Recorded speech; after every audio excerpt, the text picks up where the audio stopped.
Bonjour, bonjour à toutes et à tous, bienvenue sur Acropolis, comment ça va? Ça doit saturer à mort, mais ouais ça sature, il y a trop de gains. Bonjour à toutes et à tous, comment ça va? On est parti pour les questions d'actualité au gouvernement à 15 h en direct de l'Assemblée nationale. On est le mardi, on est le 5 décembre.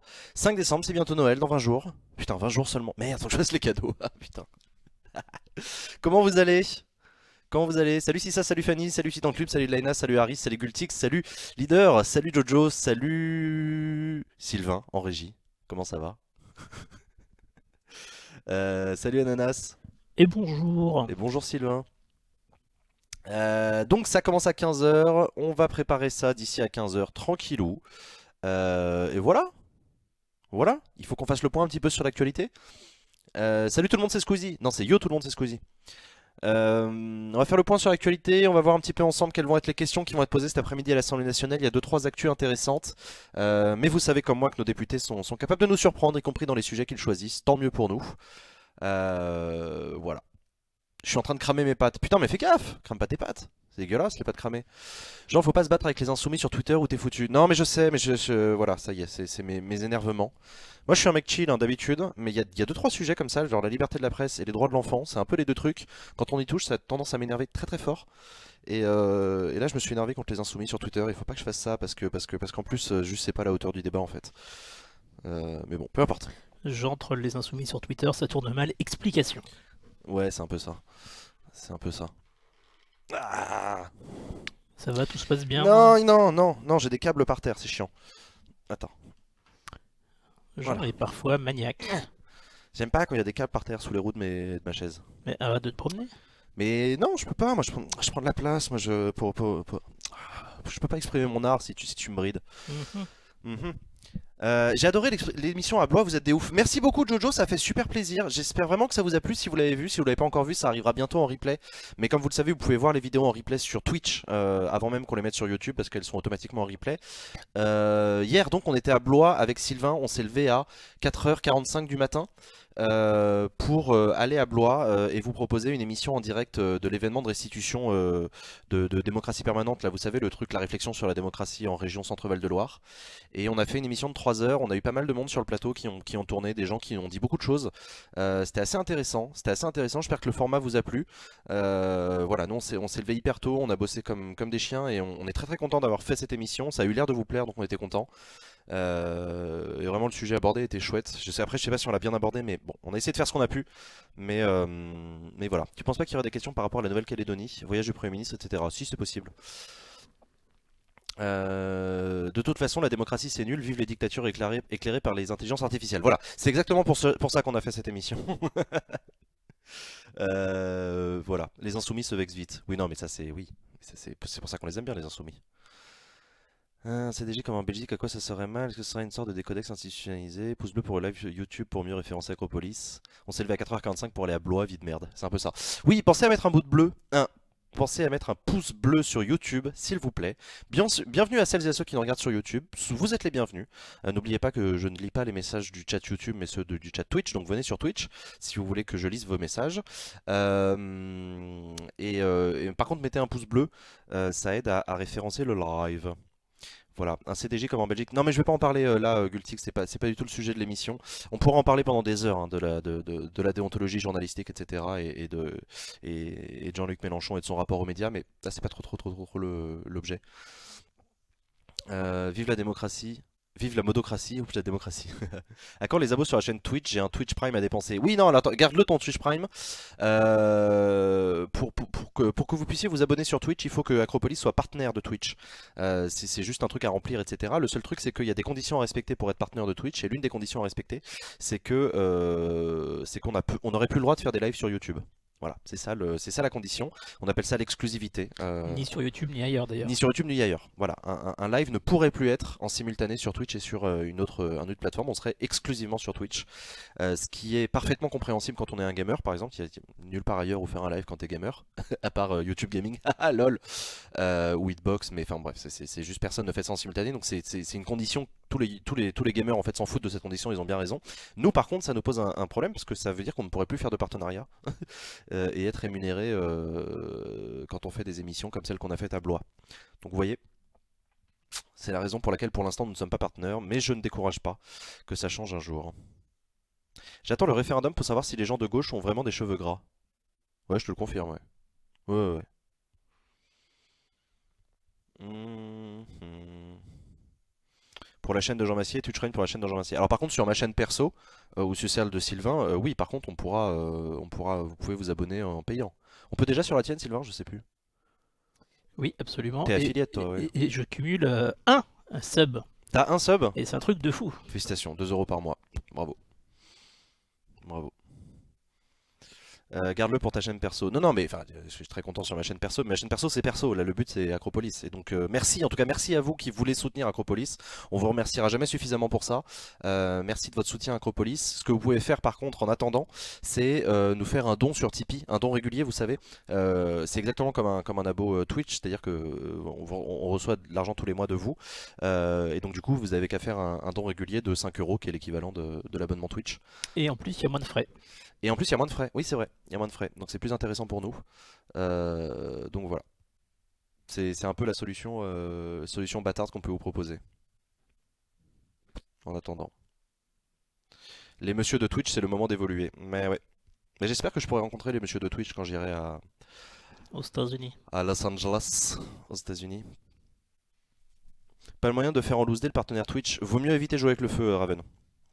Surtout quand on est une structure légale comme Acropolis, que ce soit une entreprise, une association, etc., vaut mieux éviter de gruger des déclarations fiscales, etc. Voilà. Twitch sucre 3 € sur les 5 € de sub. Non, c'est 2,50 €. Mais après on paye des impôts dessus. Mais bon, à la limite on s'en fout, c'est pas trop le sujet. Un sub c'est un repas d'un soir. Oui, c'est ça.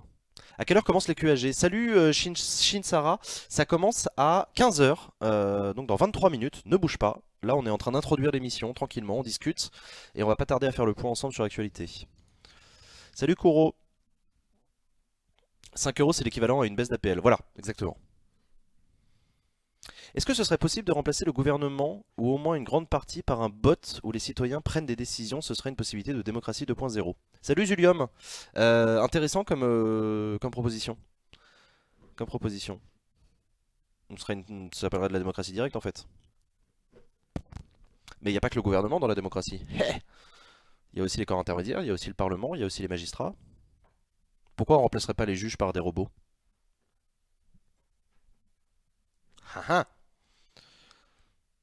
Monsieur le ministre, qu'est-il devenu le lunch de l'île de Jean? C'était un brunch, je corrige. C'était un brunch, absolument. Et bah il l'a toujours pas remboursé ce salaud. Mais Jean n'est pas un mec fiable. Hein. Sylvain, on sait quelque chose, demandez-lui. Si vous avez besoin d'un comptable pour rester sur le fil de la légalité, je suis votre homme. Merci Jojo, c'est très sympa. A priori pour l'instant c'est bon. On a tout ce qu'il faut. Mais, mais merci de ta part. Où en est l'affaire du brunch, les Français veulent savoir. Bah voilà, vous savez tout. La démocratie directe, ça fait... Si c'est fait par des gens incompétents... Ah, ça y est, on relance le débat de la compétence en démocratie. J'adore ce débat. J'adore ce débat. On n'est pas obligé d'en parler, hein, on s'en fout. Pourquoi est-ce qu'on ne remplacerait pas Acropolis par des robots? C'est vrai ça? Qui aurait à y perdre? Qui aurait à y perdre? Pourquoi vous emmerdez à avoir des êtres humains comme nous? Franchement, tu mets un bot, il t'explique les QAG, il t'explique c'est qui le mec. Il sera certainement meilleur à PUBG aussi. En plus, il fera des top 1. Non, c'est vrai. Non, c'est vrai. Et puis du coup, il serait neutre et objectif. Ah. Comme le veulent les insoumis. Pardon. Moi je suis pour un robot juge et ce serait la fin du monde parce que tous les hommes seraient exécutés par l'État. Par les robots, du coup. Finalement, l'État n'est-il pas qu'un robot? Il vient d'y avoir un don et la régie nie... Non, c'est Arcturus qui a fait un don. Et alors par contre, il y a effectivement eu un bug d'affichage, mais Arcturus a fait un don de 5 €. Alors c'est un bug de la régie qui n'a pas fait son travail correctement, je m'en excuse infiniment Salaud, Arcturus, j'en salaud. suis navré. Oui, madame, monsieur, la régie a fait n'importe quoi. Je répète, la régie a fait n'importe quoi. Merci, au revoir. Arcturus qui nous a fait un don de 5 €. Non mais Acropolis, faut pas leur donner des sous, c'est comme les SDF, au lieu d'acheter à manger, ils achètent du matériel informatique, Kappa, cœur. Plus petit que 3, t'es adorable, merci Arcturus, merci, t'es trop gentil, on est désolé que ton don soit pas affiché. Merci, 1000 fois. Si l'idée c'est de remplacer des humains par des robots pour assurer une forme de neutralité absolue, ça marche pas, car qu'est-ce qui garantit que leur conception et leur programme aient été faits par des gens neutres eux-mêmes? Oula, c'est métaphilo, mais t'as raison. La neutralité des algorithmes, c'est une vraie question. Les algorithmes ne sont on en pas a neutres. déjà parlé. On en a déjà parlé, on a même fait des émissions entières là-dessus, en direct des Pyrénées. Faut faire la différence entre démocratie directe et participative et délibératrice. Délibératrice, ça n'existe pas, non, c'est démocratie délibérative de Jürgen Habermas. C'était délibératif son mot? Oui, c'est ça, c'était la démocratie délibérative de Jürgen Habermas. Moi je veux Jean, pas un robot qui répéterait. Et toi t'en penses quoi? Putain, ce serait trop drôle, t'imagines, un vieux bot. Et toi t'en penses quoi? Et toi t'en penses quoi? Je suis très fier de lancer des débats comme ça. Mais t'as raison, Julium. Nous sommes tous dans la matrice. Oui, c'est vrai. La régie signale qu'elle a réglé le problème d'affichage des messages et si quelqu'un veut tester En faisant un don. pour voir si ça fonctionne, libre à vous. La neutralité des algos, c'est une vraie fausse question. Ah, Harris a un point de vue arrêté sur la question. Faudrait remplacer les donateurs par des robots. J'avoue. Tu sais, ah ouais, putain. Vous nous programmez un bot qui mine des crypto-monnaies. Et dès qu'il a dégagé 5 € de bénéfice, tac, il fait un don. Pas mal. Avec sa notion d'espace public chelou, là, Habermas. Ah là là, Habermas. On peut en parler. Habermas, hein, pour ceux qui ne savent pas, c'est un philosophe et un sociologue allemand. Qui a théorisé, qui a beaucoup travaillé sur la démocratie, le rôle de la délibération en démocratie, etc. Et qui a théorisé la démocratie délibérative. En gros, l'enseignement principal d'Habermas, si je me souviens bien de mes études, et pardon aux Sorbonnards qui m'engueuleront, son apport principal c'était de dire que dans un processus délibératif, ce qui compte c'est pas tant la décision qui est prise que le processus lui-même qui a permis d'arriver à la décision, et ce qui permet notamment l'adhésion du plus grand nombre à la décision qui est prise. Pour vous donner un exemple, prenez la construction d'une, je sais pas, la construction d'une déchetterie quelque part. Bon, si l'État décide de construire la déchetterie à tel endroit, la décision de l'État va soulever des adhésions et des oppositions, des gens qui vont être contre, etc. Ce sera un état de fait. Mais par contre, si au lieu de prendre la décision, l'État organise une consultation locale, organise une concertation, une réflexion avec la population locale, avec les élus, avec les acteurs du terrain, etc., en disant que voilà, il faut qu'on réfléchisse au problème des déchets, machin, etc., etc., etc., et qu'au bout de ce processus délibératif où chacun aura pu s'exprimer, les gens pour, les gens contre, etc., apparemment ça marche. Nat qui nous fait un don et on me paie un coup en échange ce week-end. Nat, avec grand plaisir, si t'es de passage à Paris, on te paie un coup pendant l'apéro police. Merci pour le test. Et merci pour le test, ça fonctionne. Et ben voilà, si vous faites un processus délibératif, à la fin il y aura en fait la même déchetterie construite au même endroit, mais par le fait qu'on aura donné la parole à chacun, que chacun aura pu comprendre la position des autres, etc., et ben la délibération aura créé un niveau d'adhésion à la décision finale beaucoup plus intéressant. Et donc va renforcer l'efficacité de la décision, parce que c'est quand même ça qui est important. Test, est-ce que ça marche? Oui, ça marche très bien, Jojo. Merci Nickel. beaucoup. Merci beaucoup. Voilà, c'est ça la démocratie délibérative de Jürgen Habermas. Et ça suppose beaucoup de choses, notamment de donner la parole aux minoritaires, de donner la parole aux opposants, d'organiser les choses, etc. Net neutrality, est-ce que quelqu'un en a parlé en France? Très peu, Zulium. La neutralité du net est un débat qui agite en ce moment les États-Unis, puisqu'il va y avoir une décision du bureau de régulation des télécoms qui s'appelle le FCC, qui a priori devrait mettre fin à la neutralité du net. Et le débat n'arrive pas encore en Europe, notamment parce qu'il y a déjà eu des garde-fous qui ont été votés, mais ça n'empêche pas que ça arrivera probablement très bientôt, parce que si la neutralité du net tombe aux États-Unis, il n'y a aucune raison que ça ne tombe pas en Europe très rapidement. Tu as vu le gouvernement en Islande, la gauche radicale s'allie avec la droite et le centre paysan, la France insoumise et les républicains et les modem alliés dans un gouvernement dingue. J'ai pas vu effectivement ce qui se passe en Islande, mais c'est possible, avec gauche radicale qui s'allie avec la droite et le centre paysan. Marrant.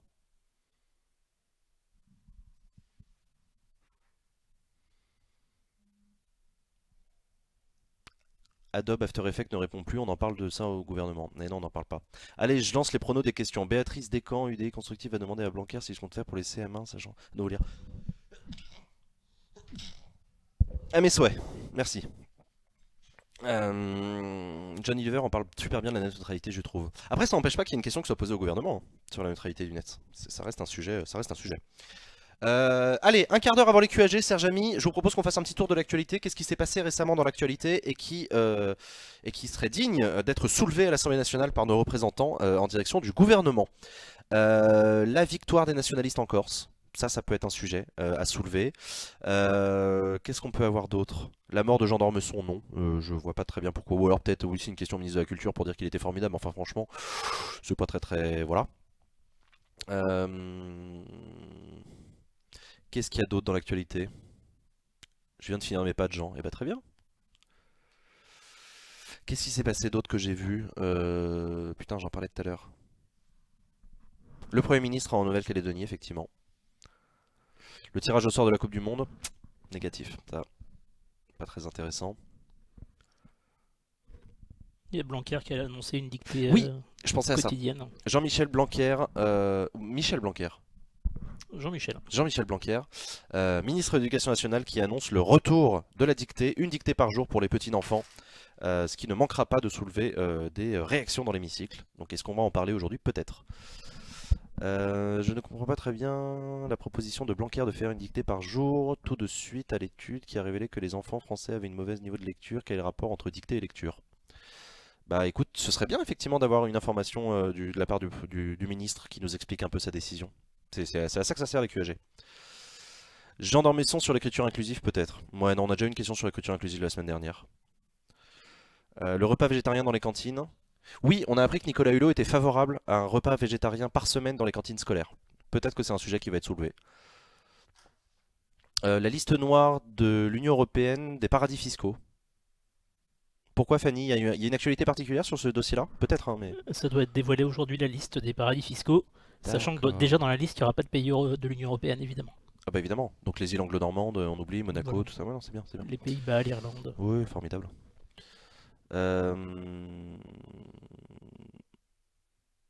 Est-ce qu'on va enfin parler de la séparation de David Lafarge Pokémon et Miss Jirachi? Où il y a une censure. Non, il y a une censure là-dessus. On n'en parle pas. Une omerta. Une dictée par jour, mais pourquoi autant? Bah pareil, ce serait bien que le ministre nous explique. Macron en off qui serait déçu par l'audiovisuel public. Ouais, apparemment Macron aurait mené une charge contre l'audiovisuel public devant les députés de la majorité, membres de la commission des affaires culturelles et de l'éducation. Bon, peut-être. Hein. Encore des questions sur Parcoursup. L'ex-patron de APB a donné une interview au Monde assez assassin sur les nouveaux algos. Ah, intéressant. J'attends le repas vegan dans les cantines scolaires, marre de ne rien bouffer à midi à l'école. D'accord.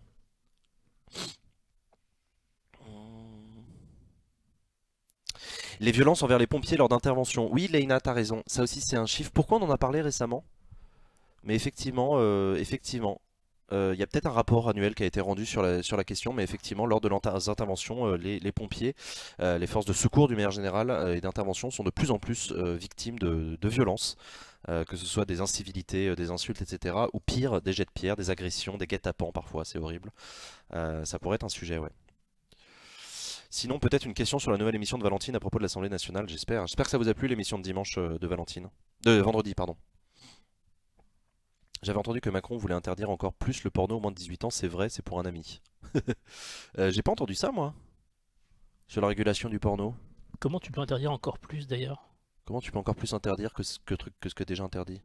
Non, oui, si, tu peux essayer de rendre effectif l'interdiction par des systèmes hyper intrusifs où tu dois scanner ta carte bancaire, ta carte d'identité. Chiant. Ouais. Ouais. Non, j'en sais rien. Usine à gaz. Usine à gaz, non mais j'en sais rien, je sais même pas si c'est sur la table en fait, je sais pas ce dont je parle. Oui, le potentiel déménagement de l'ambassade des États-Unis à Jérusalem, tout à fait, Abu Milo, tu as raison, c'est un sujet dont on a entendu parler parce qu'il paraît que Donald Trump, le président américain, serait sur le point de reconnaître Jérusalem comme la capitale de l'État d'Israël. Il serait l'un des seuls pays au monde à faire ça. Et donc il déménagerait l'ambassade des États-Unis là-bas. Il l'avait dit pendant la campagne, beaucoup d'observateurs avaient dit qu'il le ferait jamais parce que c'est trop explosif. Est-ce qu'il le fera quand même? T'as raison, ça peut être un sujet soulevé à ce moment-là. Je trouve ça fou la violence envers les pompiers, je comprends vraiment pas. Je t'avoue que pas grand monde ne comprend, il n'y a pas grand chose de rationnel là-dedans. Trafic de drogue en centre-Bretagne avec un hipster baron de la drogue jugé aux USA. Ah. Très intéressante l'émission de Valentine, j'ai appris beaucoup, merci, je t'aime Valentine. Ah, c'est trop gentil, on lui dira. Tu peux mettre une deuxième fenêtre, j'ai plus de 18 ans. Ce serait trop drôle ça. Une petite question provocatrice sur la députée LREM Nicole Dubré-Chirat qui veut 13 000 € d'indemnité pour 10 heures par semaine pendant 6 ans sans licenciement abusif. Hein? À quoi tu fais référence, Cactus? Je vois pas le truc. Monsieur le ministre de l'Intérieur, que répondez-vous sur la fusillade qui a eu lieu à l'aéroport de Bastia? Tu as raison, Loustic, alors qu'on était en train de préparer cette émission, on a appris qu'il y avait une fusillade à l'aéroport de Bastia. Il y aurait un mort, au moins. Ça c'est très probable que le ministre de l'Intérieur s'exprime là-dessus. Ne serait-ce que pour informer. Une question sur l'écotaxe. Oui, Laina, mais pourquoi? Il y a de l'actualité sur ce dossier-là? La colère contre l'État, violence contre toutes ses formes, service public, les pompiers. Ouais, non mais c'est ça, les pompiers, l'uniforme, les gyrophares, les mecs qui confondent tout. Question à monsieur le ministre des Comptes Publics, comment se financera la Coupe du Monde de rugby et les JO de 2022? T'as raison, Ananas. La semaine dernière, on a juste entendu le gouvernement se féliciter de l'attribution de la Coupe du Monde de rugby, mais on ne sait pas comment ce sera financé. Ça pourrait être l'occasion pour le ministre de s'exprimer là-dessus. Ils vont parler de microtransactions dans les jeux vidéo aussi. Zulium, à ma connaissance, non. On avait déjà réfléchi à ça la semaine dernière. C'est pas sûr que ce soit abordé dans les questions d'actualité au gouvernement. Est-ce que ce sera abordé un jour peut-être, mais probablement pas dans les questions d'actualité au gouvernement. Abandonné en 2014, l'écotaxe continue d'avoir des conséquences dans le budget de l'État. Les députés ont adopté lundi soir un amendement du gouvernement pour solder définitivement ce fiasco en remboursant 339 millions d'euros de la dette de la société Ecomove qui avait dû collecter la taxe. D'accord. Bah si ça a été voté, a priori le débat a déjà eu lieu. Je vois pas pourquoi ils en reparleraient aujourd'hui, mais ok d'accord. Bonjour, pourquoi c'est contre-démocratique de faire dans les médias belges dans un tribunal des médias? Ça j'ai déjà répondu sur Twitter. Une question sur le débat à propos de l'existence du petit Papa Noël. Il n'y a pas de débat, il existe. Les féministes qui ont attaqué une gendarmerie et qui sont fiers sur leur blog disant lutter contre l'uniforme, par contre les hommes derrière. Ah bon? Pas contre les hommes derrière. Ah bon d'accord. Il n'y a pas que les pompiers, les ambulances aussi font souvent caillasser en intervenant dans certains quartiers. Ouais non, je sais, c'est un vrai sujet. Hein. Jean, pourquoi ne pas streamer les QAG au Sénat? On aimerait bien streamer les QAG au Sénat, on n'a juste pas le temps, pas les ressources humaines pour le faire. Donc si quelqu'un connaît très bien le Sénat, son fonctionnement et est disponible pour commenter les QAG, qu'il n'hésite pas à nous contacter. À quand les tournois de FIFA à l'Assemblée nationale? Ouais, on a appris qu'il y a un député qui voulait faire des parties de FIFA pour rencontrer ses électeurs. Je trouve que c'est une super idée. Et Valentine a réagi sur un article qu'elle a écrit et qui est disponible dans le Discord d'Acropolis. Sur le Discord d'Acropolis, vous trouverez un article écrit par Valentine sur ce sujet des parties de FIFA à l'Assemblée nationale. Allez, je lance les pronos des questions. Béatrice Durand. Non mais ça tu l'as déjà dit tout à l'heure, Tché. Quand est-ce que la loi sur le glyphosate pour fixer à 3 ans va passer? Je ne sais pas si elle est déjà passée ou pas. C'est une loi Non, pour moi c'est pas une loi. C'est un décret peut-être. Pour moi c'est un décret où... Enfin, franchement les autorisations de mise sur le marché de ce genre de truc là c'est des décrets. Cette histoire de féministes ayant attaqué une gendarmerie est fausse, c'était des hommes qui avaient attaqué la gendarmerie et qui se faisaient passer pour des féministes. Ah d'accord, putain, fake news en plus. Une question sur la panne monstre à Montparnasse. Ah oui, la panne à Montparnasse, putain. Ce week-end, le bordel. Et c'était hyper intéressant parce que j'ai entendu un mec intervenir à la radio qui expliquait la panne à Montparnasse. Et en fait, c'est extrêmement intéressant. C'est très compliqué. C'est pas juste s'en prendre à la SNCF en disant ah vous êtes des brels, etc. C'est juste pas suffisant. Et surtout, c'est pas juste par rapport au problème. C'est beaucoup plus compliqué que ça.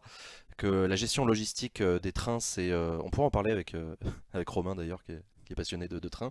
Mais c'est des logiciels c'est des systèmes informatiques de gestion de logistique de transport qui ont été codés dans les années 80 et qui ne peuvent pas, pour des raisons mécaniques pures, supporter une augmentation de charge comme ce qui est demandé aujourd'hui. Et donc ils sont obligés de changer de système. Et changer le système, il y a bien un jour où il faut passer de l'ancien logiciel au nouveau. Et en fait, c'est pas en claquant des doigts qu'on passe d'un ancien logiciel à un nouveau, c'est souvent très compliqué.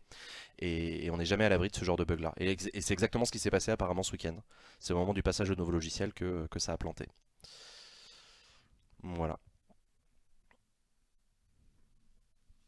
Buzyn n'a pas encore proposé l'interdiction de la cigarette dans les films français. Non, elle n'avait pas proposé Buzyn, elle avait pas proposé ça. C'était une sénatrice qui avait proposé ça et Buzyn avait dit que c'était une question intéressante qu'il fallait en parler.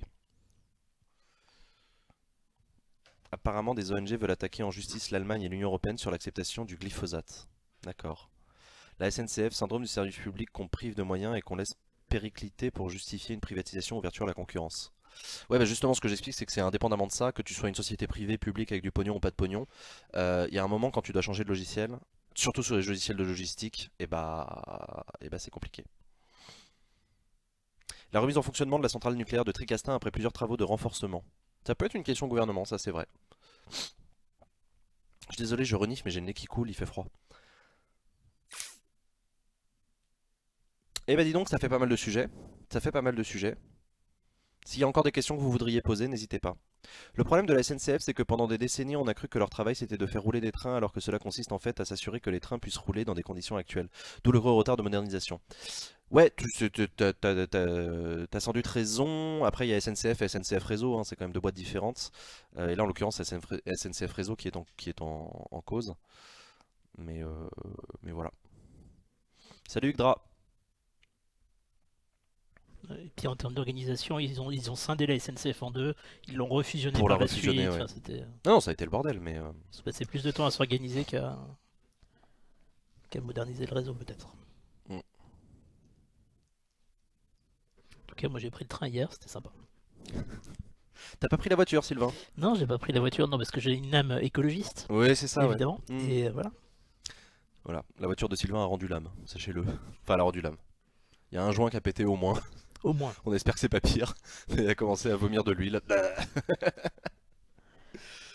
Le petit message rouge, casse-moteur possible.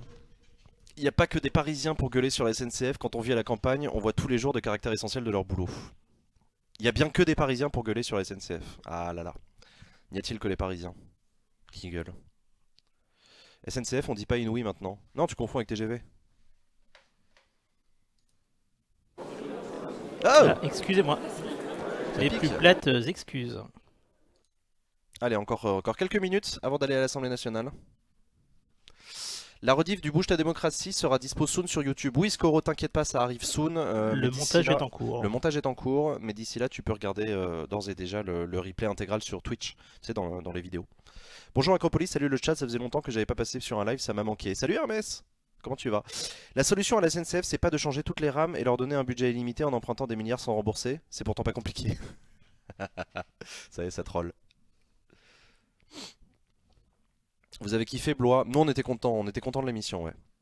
Ça a été fatigant, mais on était content de le faire. Puis le château est joli. Le château de Blois est joli. Non, et puis l'équipe technique avec qui on a bossé était vraiment top. Avec Benjamin et tout, enfin vraiment c'était cool, on a passé un bon moment. On avait du matos trop bien, des gens trop cool. Enfin franchement c'était des belles conditions.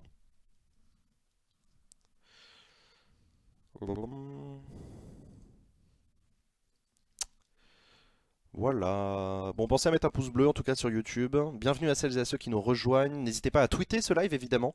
Partagez-le avec vos amis. Je suis sûr que ça les intéressera autant que vous.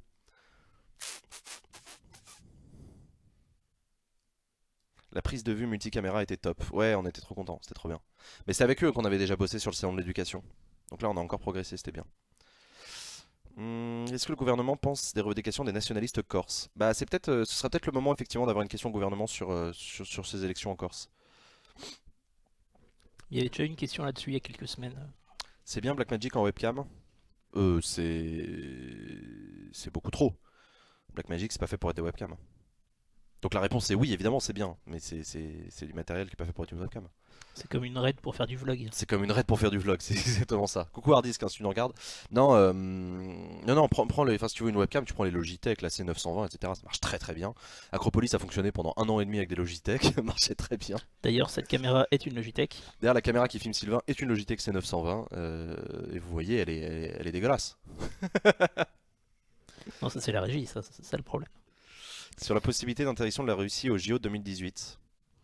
Bah pareil, je vois pas très bien ce que le gouvernement français pourrait répondre sur une décision qui revient au comité international olympique, tu vois. Coucou Bruce. Ah ouais, Bruce Benamran. Comment tu vas Bruce? Mais il est pas dans le chat. Non, mais il avait fait une vidéo avec... Ouais, je sais, Cardis sur les raids, sur ouais, il s'est offert une raid, il a trop raison.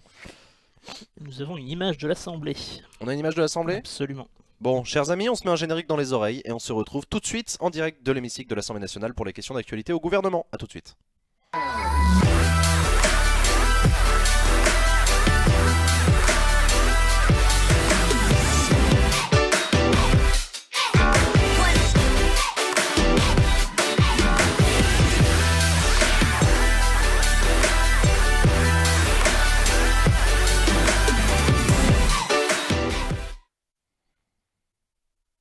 Allez, en direct de l'hémicycle de l'Assemblée nationale pour les questions d'actualité au gouvernement. Tiens, ça me fait penser justement pour éviter d'avoir à mettre un fond gris sur les noms des députés, il faudrait mettre la police en blanc. Ça passerait beaucoup mieux. Mais c'est pas grave, c'est absolument pas prioritaire, on verra plus tard. Bah, surtout que j'ai pas tellement la main dessus en fait.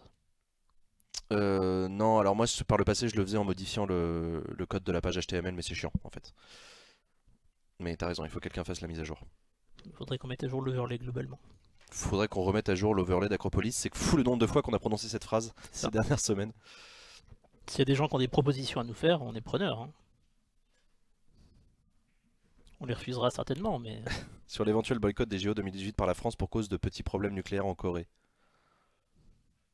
Non, la France boycottera pas les Jeux Olympiques. En Corse, la libération des prisonniers politiques ne se fera pas, il faut savoir avancer, mais faire table rase du passé, non. D'accord. La police blanche, c'est raciste. D'où changer du code HTML, c'est chiant. Non, mais c'est chiant de devoir le faire à chaque fois, Kobaru. T'inquiète, on a beaucoup de respect pour ce que tu fais, Kobaru. J'aime beaucoup ce que vous faites. Des nouvelles pour la mage de la police de l'Assemblée? Non, pas de nouvelles. Si ce n'est que tout le monde s'en est plein. Peut-être que l'Assemblée nationale changera un jour. Peut-être qu'on pourra en parler lors de nos prochains rendez-vous à l'Assemblée nationale. Vous pouvez reprendre l'overlay de l'Assemblée nationale. Non, mais si l'Assemblée nationale fait un marché public pour la gestion de ses caméras, etc., nous on candidatera. Hein. Non, je pense que Fanny parlait de... Nous, on reprenne le jaune et le violet Ah, pour Fanny propose notre ça. overlay. Fanny, tu peux arrêter de proposer des trucs à la con. C'est moi où il y a moins de délai. Eh ben, je sais pas s'il y a du délai. On va calculer le délai. Chers amis, je vais vous dire un mot. Vous allez tous le taper dans le chat dès que je l'aurai prononcé. Ok? Attends, il faut que je trouve un mot. Le mot de passe du Wi-Fi, par exemple. Non. Attends, non, un mot débile.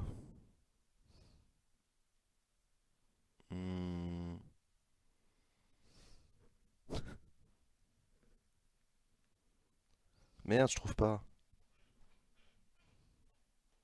Ouais, si, on va faire ça. Je vais vous dire, je vais vous dire un mot, vous allez tous le taper dans le chat, et comme ça on va pouvoir calculer le délai qu'il y a entre vous et moi, entre le temps de réception, etc. Attention, ce mot c'est en marche. Allez, tu tapes en marche, tac, tac, tac. 1, 2, 3, 4, 5, 6, 7, 8, 8.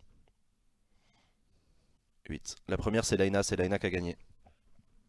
Donc j'ai compté, alors ça fait pas 8 secondes, hein, j'ai compté jusqu'à 8, et voilà, comme ça vous avez pu voir le délai. Allez, du coup il y a écrit en marche partout, ça me fait trop rire. C'était exactement ce que je voulais faire. Ah bah bravo, bravo Acropolis, hein. Bravo, hein. Ah là là. Nos intentions révélées. Nos intentions révélées, exactement. Allez, c'est parti, François Drugy qui ouvre la séance. Avant de commencer la séance, mes chers collègues, je voudrais rappeler une règle qui s'applique dans notre Assemblée depuis 1998. Le bureau de l'Assemblée nationale avait décidé de recourir à la forme féminine pour nommer les titres et les fonctions des femmes députées ou ministres. Ici, on dit donc Madame la députée, Madame la présidente, Madame la rapporteure ou encore Madame la ministre. François Drugy qui fait un rappel sur la féminisation des titres et des fonctions à l'Assemblée nationale. On se souvient des débats. Indiqué ce matin en conférence des présidents, il ne saurait être question de revenir en arrière sur cet usage que je m'attacherai à faire respecter. François Drugy qui se fait applaudir par la majorité En Marche alors qu'il rappelle cette règle. L'ordre du jour appelle les questions. Il y a un petit côté, on siffle la fin de la récréation. Apparemment, il a fait une mise au point ce matin en conférence des présidents. Madame Caroline Fiat. Eh ben dis donc, qu'est-ce que vous en pensez de cette Madame règle? la ministre, Allez, c'est parti. hier, vous avez annoncé la création de 6 groupes de travail contre la pauvreté pour le printemps. Mais les personnes à la rue n'attendront pas les beaux jours. La situation est à l'urgence, l'hiver est là. Dormir sous un pont, dans le renfoncement d'une porte d'immeuble, c'est le quotidien des sans-abri. Mais quand arrive le froid, dormir dehors devient vite une épreuve de survie. Les témoignages sont édifiants. Aucune région n'est épargnée par cette crise de l'exclusion. Selon les derniers chiffres fournis par l'AFP et le SAMU social, de mercredi 29 au jeudi 30 novembre matin, 778 personnes, dont 286 enfants, n'ont pas trouvé de place d'hébergement dans la capitale. Durant ces 24 heures, 1600 appels ont été passés au 115 pour seulement 278 places à distribuer. La température a avoisiné les 0 degrés. Mesdames, Messieurs les députés, il neigeait cette nuit-là. Éric Plié, président du SAMU social de Paris, a répondu à l'Obs par ces mots. Notre appel à l'aide est permanent, mais depuis quelques mois, le manque de réponse à apporter aux personnes à la rue, qu'elles soient isolées, hommes ou femmes, ou en famille avec enfants, est alarmant. Chaque année, des personnes meurent dans les rues sans que personne ne s'en offusque. Qu'en sera-t-il demain pour les enfants ? Caroline Fiat qui lance un appel à l'aide, ou plutôt qui se fait le repère de l'appel à l'aide du SAMU social. Le grand froid arrive et il y a encore des gens à la rue qui ne trouvent pas d'hébergement d'urgence. C'est une vraie question. Et c'est Caroline Fiat qui la soulève à l'Assemblée nationale. Caroline Fiat, c'est une députée insoumise qui a surtout travaillé en EHPAD, vous savez, en établissement d'hébergement pour personnes âgées dépendantes, en gros les maisons de retraite. Elle est aide-soignante, elle vient d'être élue députée en juin dernier et elle est actuellement en procédure au prud'homme contre son ancien assistant parlementaire. Je vous remercie de votre en tant qu'employeuse. Merci, madame. Ça doit lui faire bizarre. La parole est à monsieur Jacques Mézard, ministre. Allez, c'est Jacques Mézard qui va répondre sur le grand froid et l'aide d'urgence à l'hébergement. On l'écoute. Monsieur le Président, Mesdames, Messieurs les députés, Madame la députée, c'est un sujet qui nous touche tous. On ne peut jamais être insensible au drame qui se déroule sous nos yeux. Ce que je puis vous dire, c'est que dès le 4 octobre, j'ai souhaité préparer et anticiper cette campagne hivernale qui, chaque année, pose des problèmes humains considérables. J'ai demandé au préfet de mettre en place un cadre de concertation, d'échange dans chaque département, avec l'ensemble des acteurs de la veille sociale, de l'hébergement, du logement social, ainsi que des collectivités, pour garantir une mobilisation et une contribution de tous. Nous avons déclenché cette année la campagne hivernale en réunissant toutes les associations du secteur fin octobre. La mobilisation, je vous l'assure, de l'État est totale, car nous sommes tous responsables et conscients de ce qui se passe. Le parc de places d'hébergement d'urgence est de 125 000 places pérennes toute l'année, et nous ajoutons 80 000 places dédiées aux demandeurs d'asile. Jusqu'à 10 000 places supplémentaires seront mobilisées cet hiver, dont 2 750 en Île-de-France. Sur le plan budgétaire, depuis l'arrivée de notre gouvernement, c'est 276 millions d'euros de crédits supplémentaires qui ont été ouverts pour l'hébergement d'urgence. Ce n'est pas suffisant. D'accord, Jacques Mézard qui rappelle qu'il y a déjà des décisions qui ont été prises, il y a davantage de budget et il y a davantage de places, même si 10 000 places supplémentaires, je ne suis pas sûr que ça suffise. En tout cas, il a rappelé 125 000 places sur tout le territoire, plus 80 000 pour les réfugiés, spécifiquement. Aucun gamin, aucun jeune dehors. Ce sont les instructions que nous avons données au préfet. Je connais la situation, comme vous. Et ce n'est pas de manière démagogique qu'on la réglera, c'est par rapport à l'effort de tous. Jacques Mézard qui s'en prend à la démagogie de la France Insoumise. Ça n'a pas eu l'air de plaire à Jean-Luc Mélenchon qu'on a vu réagir très vertement. Merci Monsieur le Président. Ma question s'adresse à Madame Agnès Buzyn, ministre des Solidarités et de la Santé. 153 000 personnes atteintes, dont 25 000 qui l'ignorent. 6 000 nouveaux cas par an. Voici les implacables chiffres de la contamination par le VIH en France. À l'occasion de la journée mondiale de lutte contre le sida vendredi dernier, le président de la République a tenu à rappeler que la bataille contre cette maladie n'était pas encore gagnée et que cette lutte reposait sur 4 piliers: la protection, le dépistage, le traitement et l'acceptation sociale. Vieillir avec le sida, c'est aujourd'hui possible, à condition que le dépistage soit davantage précoce. Notre défi réside donc dans la prévention et j'en profite pour saluer l'excellent travail des associations sur le terrain. Depuis les années 90, la prise en charge des personnes atteintes par le virus a évolué de façon considérable. Le VIH ne se guérit toujours pas, mais grâce à l'amélioration des traitements antirétroviraux, les malades ont aujourd'hui une vie que l'on peut qualifier de plus ordinaire. Ils peuvent travailler, avoir des enfants, et leur espérance de vie est quasiment identique à la moyenne de la population française. Si le contexte a changé, la perception du sida aussi, en particulier chez les jeunes, chez qui l'usage du préservatif est nettement en baisse selon l'INPES. Ah merde, l'INPES c'est l'Institut national de la prévention en santé. Un jeune sur 4 n'en a plus peur. Madame la ministre, Un jeune sur 4 n'a plus peur du VIH. à sensibiliser C'est dans ce dingue. contexte. Quelles actions mener Merde. afin Qu'est-ce que de vous foutez poursuivre et d'amplifier les campagnes de prévention à destination des jeunes? Je vous remercie. Merci. Fanette Charvier, Charvier, qui est titulaire du collège du Haut Conseil de l'évaluation de la recherche et de l'enseignement supérieur et sa profession c'est superviseur de centre d'appel de la caisse primaire d'assurance maladie qui attire l'attention du gouvernement sur la question du VIH qui continue de progresser dans notre société. En France est stable, c'est 6 000 nouvelles personnes chaque année. Ce nombre a relativement peu diminué depuis 2013. Il reste notamment stable chez les hommes ayant des rapports sexuels avec des hommes. À l'occasion de la Journée mondiale de lutte contre le sida, mon ministère, en partenariat avec l'agence Santé publique France, a mis en place une... C'est la Journée mondiale de lutte contre le sida aujourd'hui ou en ce moment? Visant à informer et valoriser les offres de dépistage du VIH. Ouais, c'était il y a 3 jours. Ces dispositifs de dépistage existants sont complémentaires car ils visent à toucher des publics différents. Aujourd'hui, il existe 4 façons de se faire dépister. Le test dans un laboratoire d'analyse médicale. 5,3 millions de tests ont été réalisés en laboratoire en 2016. Les tests dans les centres gratuits d'information de dépistage et de diagnostic du VIH. Le TROD, qui veut Pourquoi dire ce genre de formule? C'est un gros mot homosexuel. Non, c'est pas un gros mot, mais c'est juste pas fidèle à la réalité. C'est-à-dire que la prévalence du sida, on s'en fout que tu sois homosexuel ou pas. C'est la question de savoir si tu as des rapports sexuels. C'est un homme qui a un rapport sexuel avec un homme. C'est là qu'il peut y avoir de la prévalence. 14 000 personnes en 2016. On appelle ça un HSH, homme, sexe, homme. C'est le nom médical du truc. 95% de l'ensemble des personnes connaissent leur séropositivité, que 95% des personnes qui connaissent leur séropositivité VIH aient accès au traitement et que 95% des personnes sous traitement aient une charge virale supprimée, négative, d'ici 2020.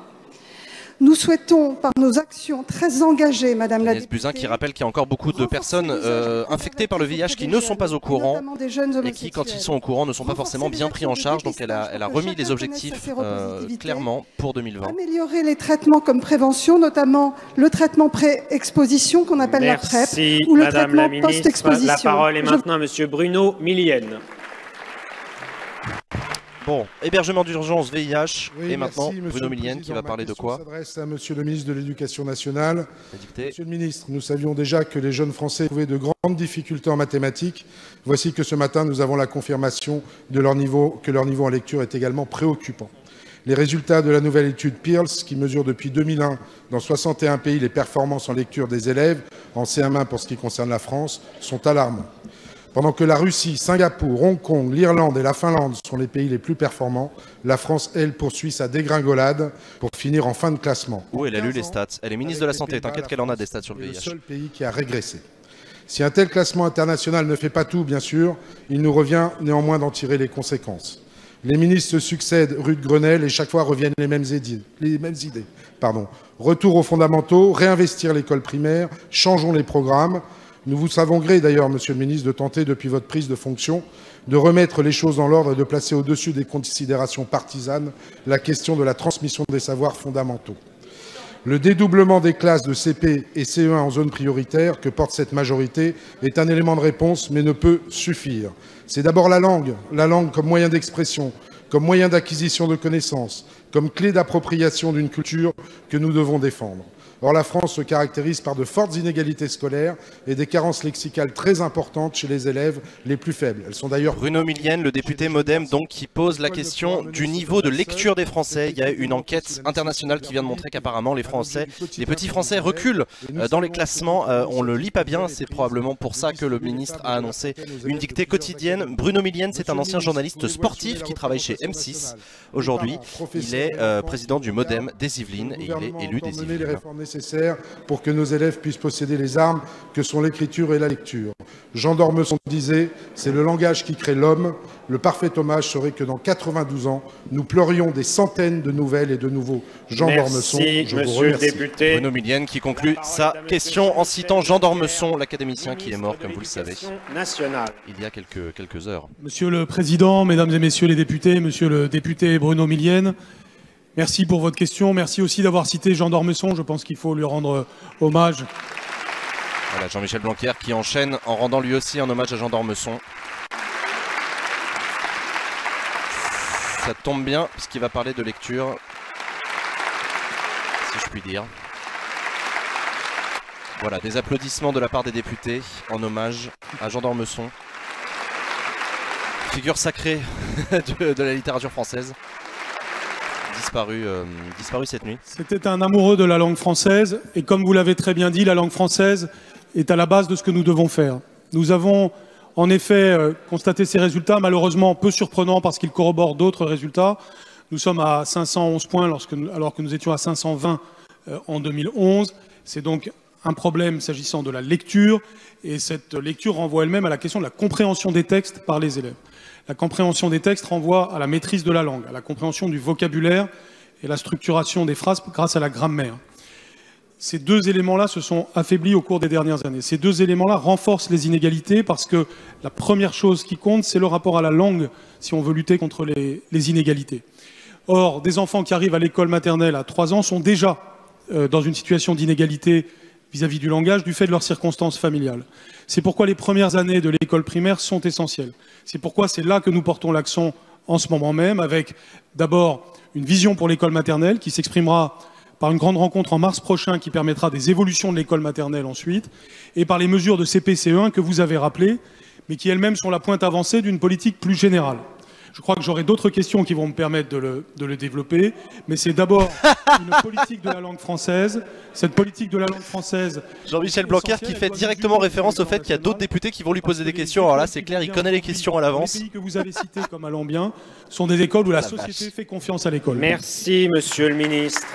La parole est maintenant à monsieur Didier. Jean-Michel Blanquer qui a du coup profité de cette première question pour poser un peu le cadre général, ensuite il rentrera dans le détail. La question s'adressait à Madame la ministre des Transports, dont on me dit qu'elle est à Bruxelles, mais enfin je poursuis quand même cette question. Après un premier incident fin juillet dernier, un nouveau s'est produit ce dimanche qui a bloqué des dizaines de milliers de voyageurs pendant de longues heures.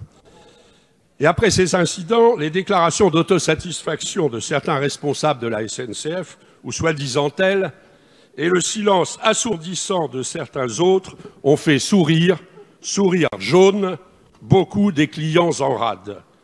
Au-delà de ces big bugs spectaculaires, je dois vous dire, monsieur ou madame le ministre, que pour être 2 fois ou 4 fois par semaine dans les trains de cette ligne Paris-Bordeaux, je déplore de trop fréquents retards de quelques dizaines de minutes, voire de quelques heures. Avec parfois des explications, quand explications il y a, étonnantes. À titre d'exemple, le lundi 27 novembre, le retard a été justifié par des feuilles mortes sur la voie.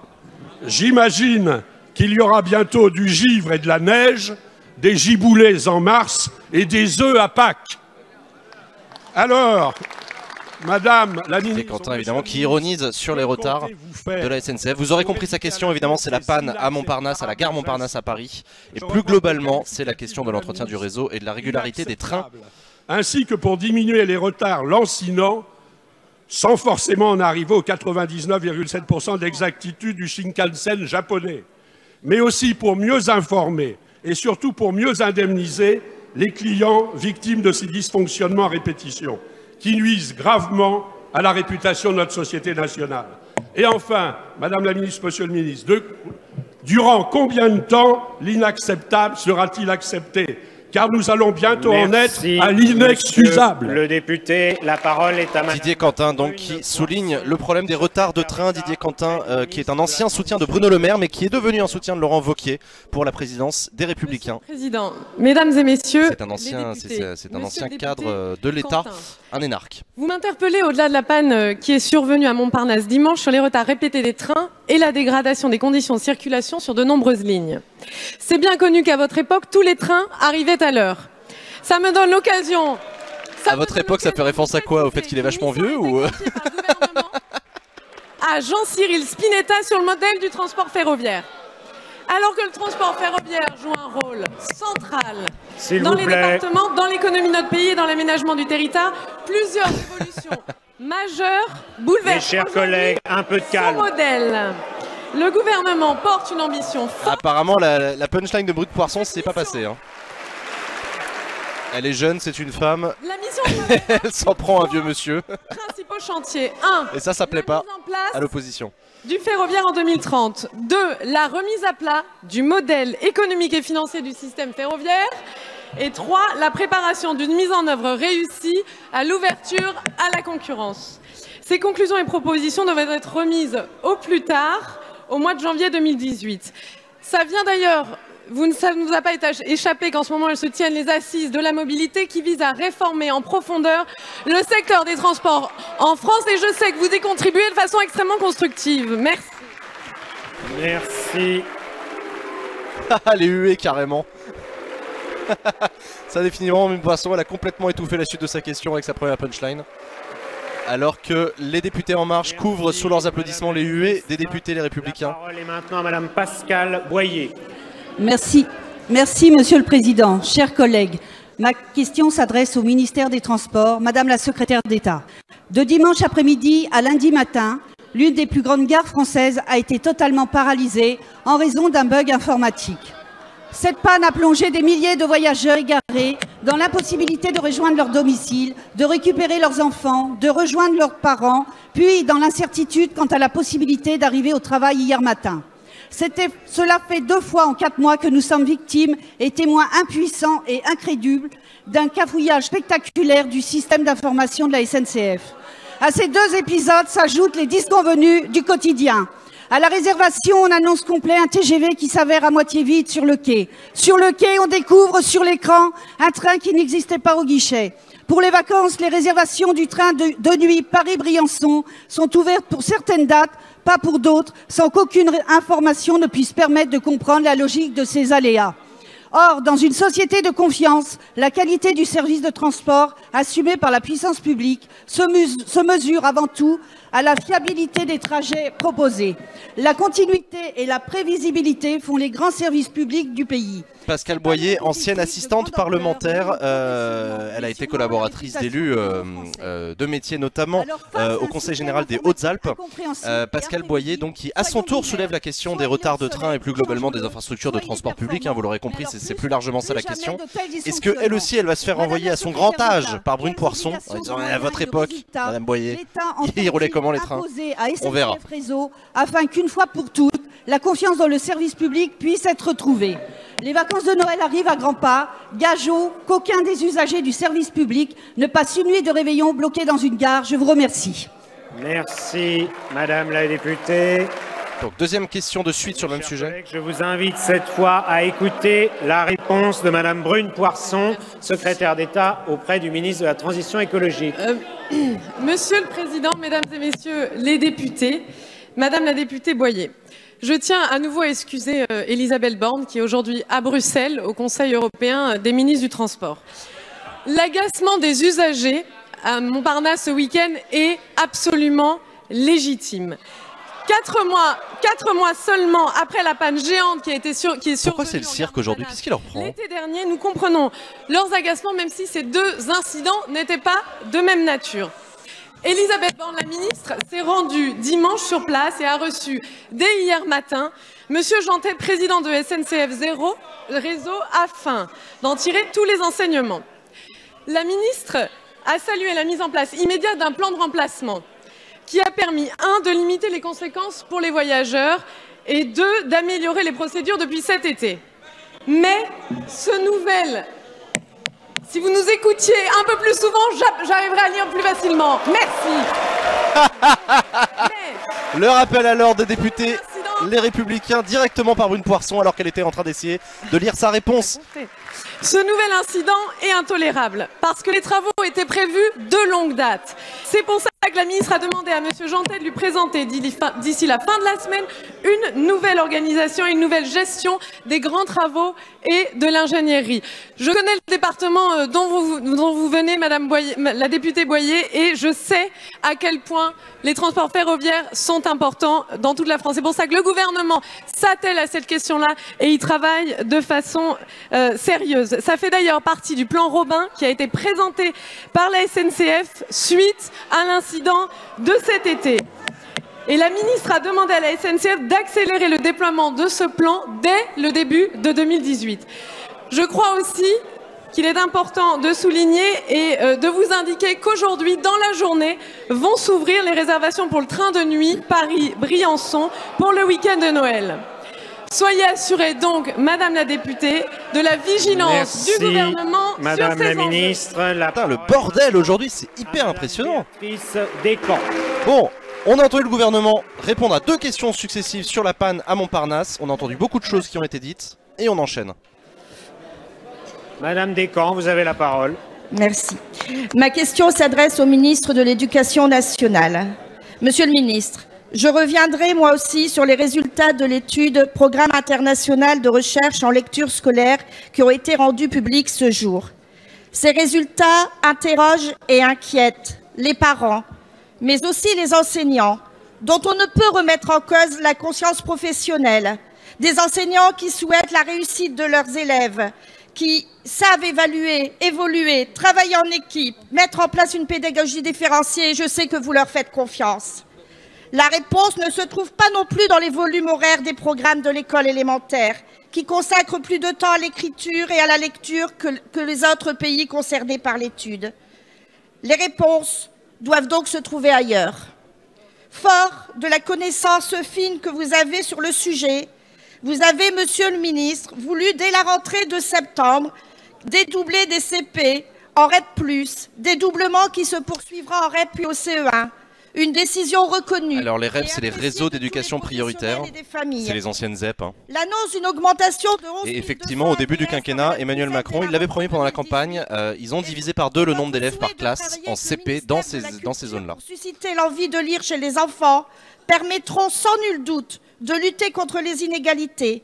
Mais il semblerait aujourd'hui qu'il faille aller plus loin encore, entre autres en ce qui concerne la formation initiale et continue.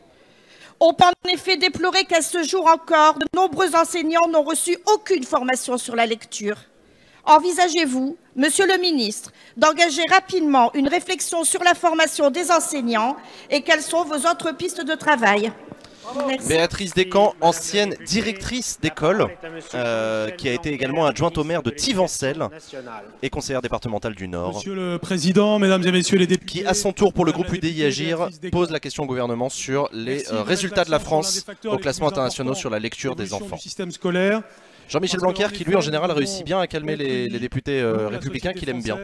Autour de l'école sur les enjeux de qualité. Et en effet, nous avons aujourd'hui des professeurs des écoles qui sont mobilisés pour la réussite des élèves, mais nous savons très bien que les 2 premiers facteurs de réussite d'un système, c'est la qualité de la formation initiale et continue d'une part, la qualité de la relation famille-école d'autre part. Sur le premier facteur que vous avez évoqué, avec la ministre de l'Enseignement supérieur, de la Recherche et de l'Innovation, Frédérique Vidal, nous avons bien la ferme intention de travailler à une nouvelle étape de la formation des professeurs. Nous réunirons donc les responsables des écoles supérieures du professorat dans les temps prochains pour arriver à définir une nouvelle évolution de ces écoles de façon à ce que la formation quantitativement et qualitativement soit au rendez-vous. Nous savons aujourd'hui, et vous l'avez dit, que cette formation est inégale sur l'ensemble du territoire. Et cette inégalité de situation est inacceptable, car apprendre à un professeur à enseigner la lecture et l'écriture, c'est un processus complexe qui nécessite du temps et qui donc supposerait que dans chaque SP de France, dans chaque école du professorat de France, il y ait la même durée. Les ESP, c'est les écoles supérieures du professorat. Ce n'est pas le cas aujourd'hui. Et aujourd'hui, en tant qu'employeur de ces professeurs, je ne peux pas accepter cette situation et elle changera. Il y a d'autres facteurs sur lesquels nous devons jouer et peut-être quelques tabous sur lesquels nous devons revenir. Je veux évoquer par exemple la question des manuels scolaires. Nous avons des études qui montrent qu'ils ne sont pas tous de même qualité, qu'ils n'ont pas tous le même effet sur les enfants. C'est donc un sujet auquel je vais m'atteler aussi. Jean-Michel Blanquer qui s'en prend au manuel scolaire, c'est marrant ça. D'outils qui réussissent, qui soient dans toutes les écoles de France et non pas une hétérogénéité qui soit en défaveur de nos élèves. Apparemment, d'après Jean-Michel Blanquer, il y a des rapports qui disent que il y a des manuels scolaires qui sont très mauvais, enfin qui sont beaucoup plus mauvais que d'autres. Et du coup, il y a une inégalité. Bon. Mesdames et messieurs les membres du gouvernement, mesdames et messieurs les députés. Ma question s'adresse à M. Jean-Yves Le Drian, ministre de l'Europe et des Affaires étrangères. Le président de la République, Emmanuel Macron, s'est rendu en Afrique la semaine dernière, accompagné de mesdames et messieurs les députés Villani, Bonnel, Julien Laferrière, Lebec et moi-même. Le président a souhaité renouveler notre relation avec nos amis africains et engager un partenariat à l'échelle régionale à l'occasion du sommet Union européenne-Union africaine à Abidjan, en Côte d'Ivoire. Ce renouvellement du lien qui nous unit ne doit pas être un dialogue franco-africain, mais bien un projet entre nos deux continents. C'est à cette échelle que notre avenir s'écrit aujourd'hui, car l'Europe et l'Afrique ont une histoire commune, une histoire intime. Cette histoire, elle a pu être cruelle, rebelle et belle à la fois. Cette histoire, c'est la mienne, c'est bien entendu la nôtre, nous l'avons en partage.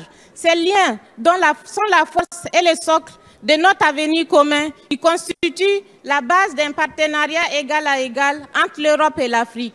L'Afrique est plurielle, multiple et complexe. Il y a l'Afrique des reportages, si j'ose dire ainsi, celle des problèmes du quotidien. Mais c'est aussi le continent de la croissance, de la jeunesse, de la transition écologique, de l'innovation et du numérique.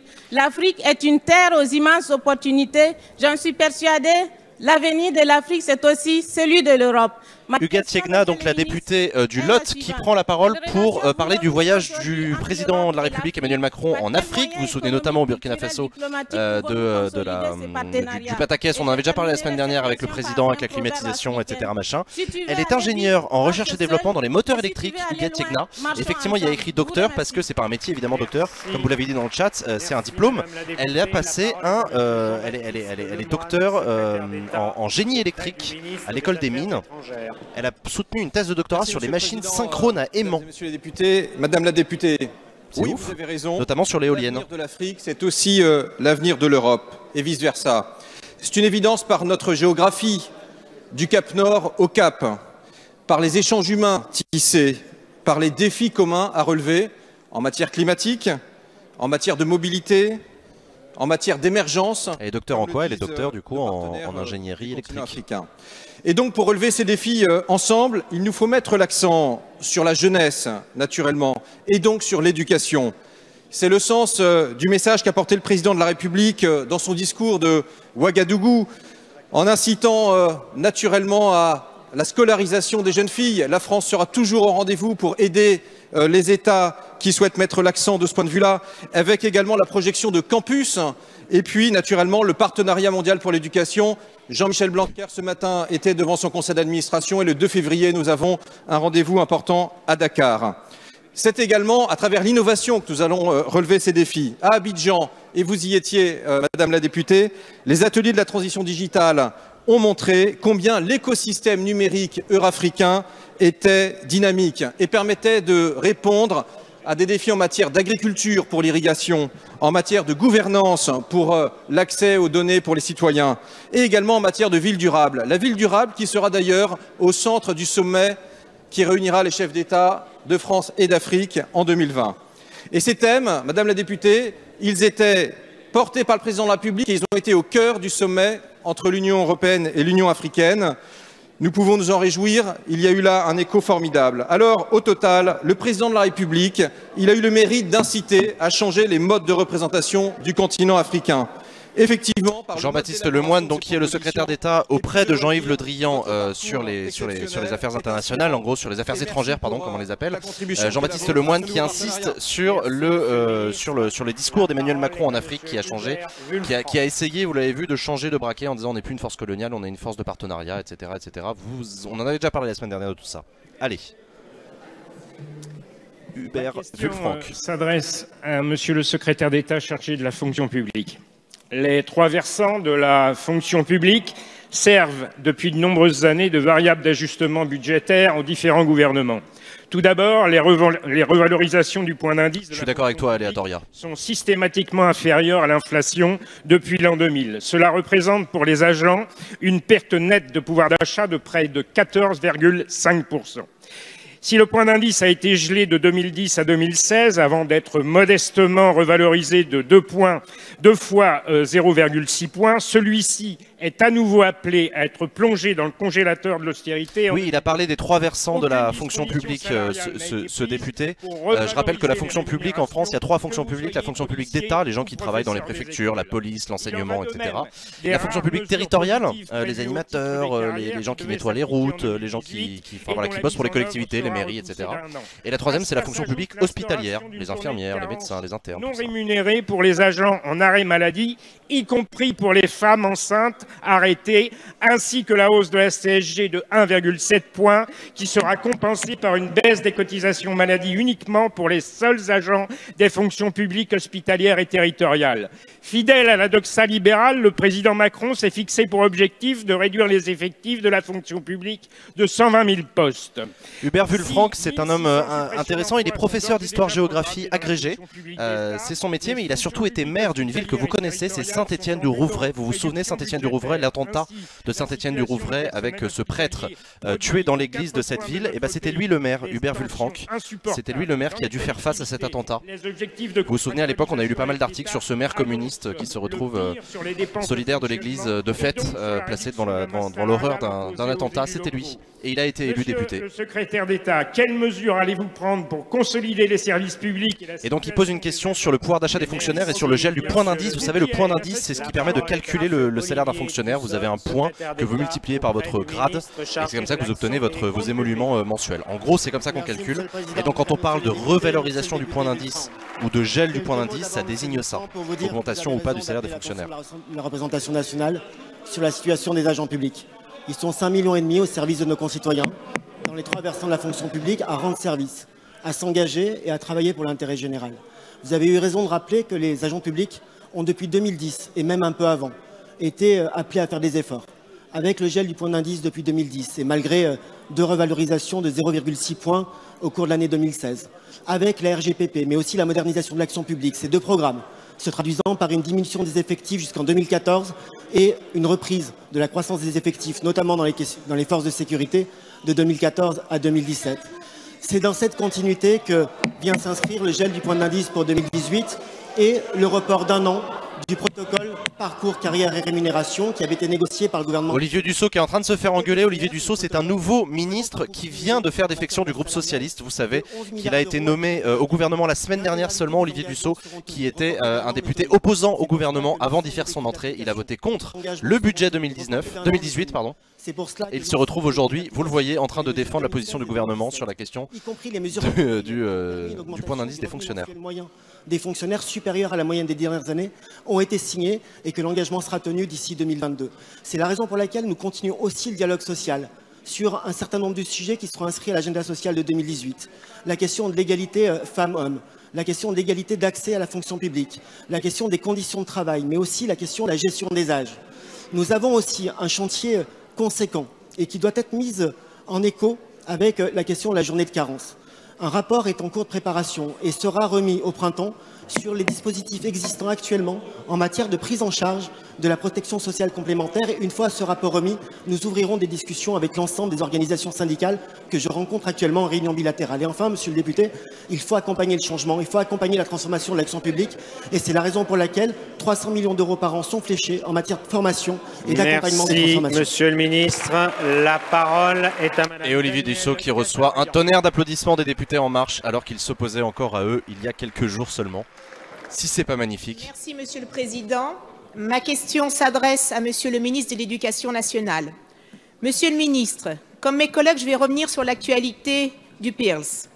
La dernière enquête du PIRLS, Programme international de recherche en lecture scolaire, réalisée en 2016 dans les 50 pays, démontre les grandes difficultés auxquelles font face nos élèves de primaire dans l'apprentissage du français. Effectuée dans des classes de CM2, cette évaluation constitue une véritable sonnette d'alarme pour le système éducatif français. La France a en effet rétrogradé à la 34e position sur les 50 pays testés, ce qui nous situe à l'avant-dernière place en Europe. Cette enquête met en lumière 3 constats. Nos élèves ont tout d'abord une compréhension trop lacunaire des règles de base en orthographe, en grammaire et en conjugaison. Ils ont également une réelle difficulté à saisir le sens explicite des textes qui leur sont présentés. Enfin, les élèves les plus fragiles socialement sont les premiers frappés par les difficultés d'apprentissage du français, ce qui constitue une forme d'inégalité sociale particulièrement insidieuse. Monsieur le ministre, je connais votre engagement en faveur de la maîtrise des fondamentaux, lire, écrire, compter et respecter autrui. Plusieurs décisions fortes ont déjà été prises par ce gouvernement pour améliorer les apprentissages essentiels. Je pense bien sûr au dédoublement des classes CP en REP+, et à l'extension prochaine de ce dispositif aux classes de CE1, très bénéfique pour les enfants dans une période charnière de leur apprentissage, mais également au dispositif Devoirs faits qui apporte une aide essentielle à nos élèves. Monsieur le ministre, face à ce constat préoccupant, quelles mesures complémentaires... Respecter autrui, oui, ça fait partie des fondamentaux de l'éducation nationale. Daniel Casarian qui pose une question à nouveau sur la question du niveau de lecture des petits Français et qui va à nouveau donner l'opportunité à Jean-Michel Blanquer de préciser ses décisions et ses orientations pour le renforcement de la lecture à l'école. Daniel Casarian, elle a été élue conseillère municipale de Saint-Didier au Mont-d'Or, mais elle a abandonné son mandat quand elle a été élue présidente du Centre national de la mémoire arménienne en 2013. Cette question est très importante parce qu'elle nous permet de réaliser qu'il y a la nécessité... Est-ce que le suppléant de Dussault est dans l'opposition? C'est une bonne question ça, j'aimerais bien savoir. L'Allemagne a connu ce qu'on appelle le PISA choc, c'est-à-dire que les mauvais résultats de l'Allemagne à PISA l'ont conduit à un rebond jusqu'à des résultats aujourd'hui qui sont assez bons. Alors les enquêtes PISA, vous connaissez, hein, c'est un classement international des systèmes scolaires. Tous les bancs de cette Assemblée et toute la société française pour réussir quelque chose qui dépasse tous nos clivages.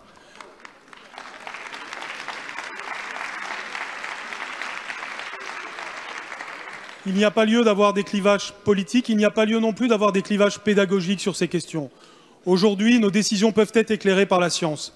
C'est pourquoi j'ai désigné la semaine dernière M. Stanislas Dehaene, qui est professeur en sciences cognitives au Collège de France, à la tête d'un conseil scientifique qui sera composé de personnalités de différentes disciplines pour éclairer les décisions qui vont avoir lieu en matière de lecture, écriture, calcul et aussi sociabilité pour nos élèves à l'école primaire, au collège et au lycée. Cela passera par différentes mesures que j'ai annoncées ce matin et qui font l'objet d'un fascicule visible par tous sur le site du ministère désormais. Ah, il fait de la pub pour son site internet, c'est une bonne idée ça. Matt, Bab, je t'invite à regarder nos émissions qu'on a faites en direct du Salon de l'Éducation. On a abordé tous ces sujets-là, tu verras que c'est un peu plus compliqué que ça. Quotidienne, il y aura une dictée quotidienne désormais à l'école élémentaire en France. C'est un point essentiel. Il y aura aussi... Jean-Michel Blanquer qui se fait applaudir au moment où il rappelle sa décision d'imposer une dictée, enfin d'imposer, de donner une dictée quotidienne dans les classes. Une politique d'encouragement aux pratiques culturelles et notamment à la lecture et à la musique. Dans les deux cas, il s'agit de pousser les compétences des élèves. Nous savons aujourd'hui, que ce soit à l'école ou en famille, que nous devons avoir absolument une culture de la lecture quotidienne à voix haute et silencieuse des élèves si nous voulons nous améliorer, notamment sur ce sujet de la compréhension des textes, qui est l'accès à tous les savoirs. Merci, Monsieur le Ministre. La parole est à Monsieur Dominique Potier. Merci, Monsieur le Président. Ma question s'adresse à Monsieur le Ministre de l'Agriculture. L'historien Fernand Braudel disait que les territoires résilients étaient des territoires qui avaient un pied dans l'économie monde et l'autre dans un écosystème solide et protégé. Sans cela, il y a un vrai déséquilibre. C'est le cas aujourd'hui, par exemple, pour l'industrie du bois, où dans nos scieries manquent les chênes qui sont exportés de manière déloyale vers des pays d'Asie, avec absence de contrôle sanitaire et d'autorisation idoine. C'est le cas, a fortiori, pour le sol qui fait pousser ces forêts et notre agriculture. Nous le savons tous ici, et au-delà de nos sensibilités politiques, nous partageons le fait que la terre n'est pas une marchandise comme les autres, et que le monde rural, l'espace rural ne saurait être un supermarché pour une mondialisation sans foi ni loi. L'affaire de l'Allier, après celle de l'Indre, nous alerte sur la capacité d'accaparement des terres sur notre sol. Partout dans les territoires monte le souci d'agrandissement sans mesure. Si nous voulons des fermes et non des firmes, si nous voulons assurer la relève de l'agriculture, nous devons continuer à contrôler et à maîtriser le marché du foncier. Ces instruments de contrôle sont aujourd'hui fatigués. Nous avons commencé dans la dernière mandature à les réparer. Il faut poursuivre ce travail de réparation plus que jamais. Il ne faut pas l'abandonner. Or, l'article 30 de la loi du droit à l'erreur ou à la confiance, je ne sais plus, cet article 30 propose d'expérimenter l'abandon de ce contrôle des structures. Cela reviendra à expérimenter le renard dans le poulailler. Regardez Christophe Castaner qui regarde son ancien collègue Dominique Potier. Dominique Potier qui est le secrétaire national à l'agriculture du Parti Socialiste. Dominique Potier qui est lui-même agriculteur exploitant. Et il a été un soutien de Manuel Valls pendant la primaire stratégique pour en 2016. Monsieur le ministre, dites-nous aujourd'hui que vous êtes ouvert à une discussion dans la dynamique des États généraux de l'alimentation.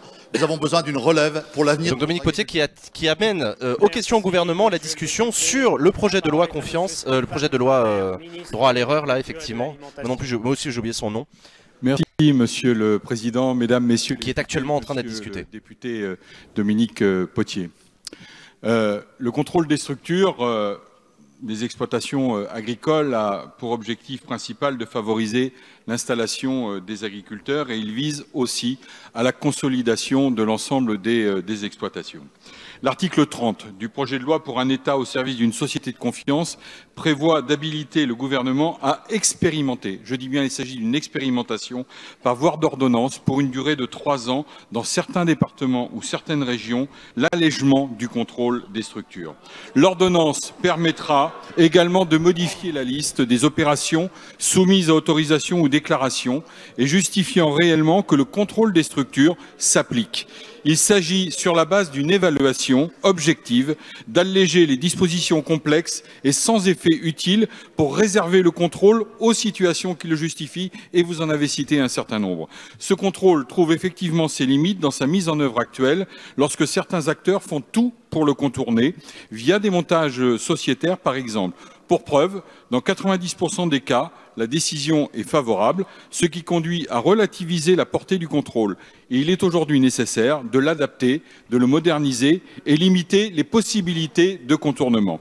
En parallèle de l'expérimentation qui sera menée, je lancerai en 2018 une réflexion sur une rénovation des outils de régulation du foncier agricole, et c'est un sujet que vous connaissez particulièrement bien, parce que la répartition des terres constitue un enjeu majeur et une approche d'ensemble, qu'il s'agisse du contrôle des structures. Alors que vous voyez Boris Vallaud à l'image qui est, paraît-il, en lice pour devenir le futur premier secrétaire, même si Jean-Jacques Urvoas, non pas du tout, Jean-Luc Carvonas a déjà déclaré sa candidature. Les professionnels agricoles seront bien évidemment consultés et c'est avec eux et ensemble que nous trouverons des solutions et les voies de progrès. Merci Monsieur le Ministre.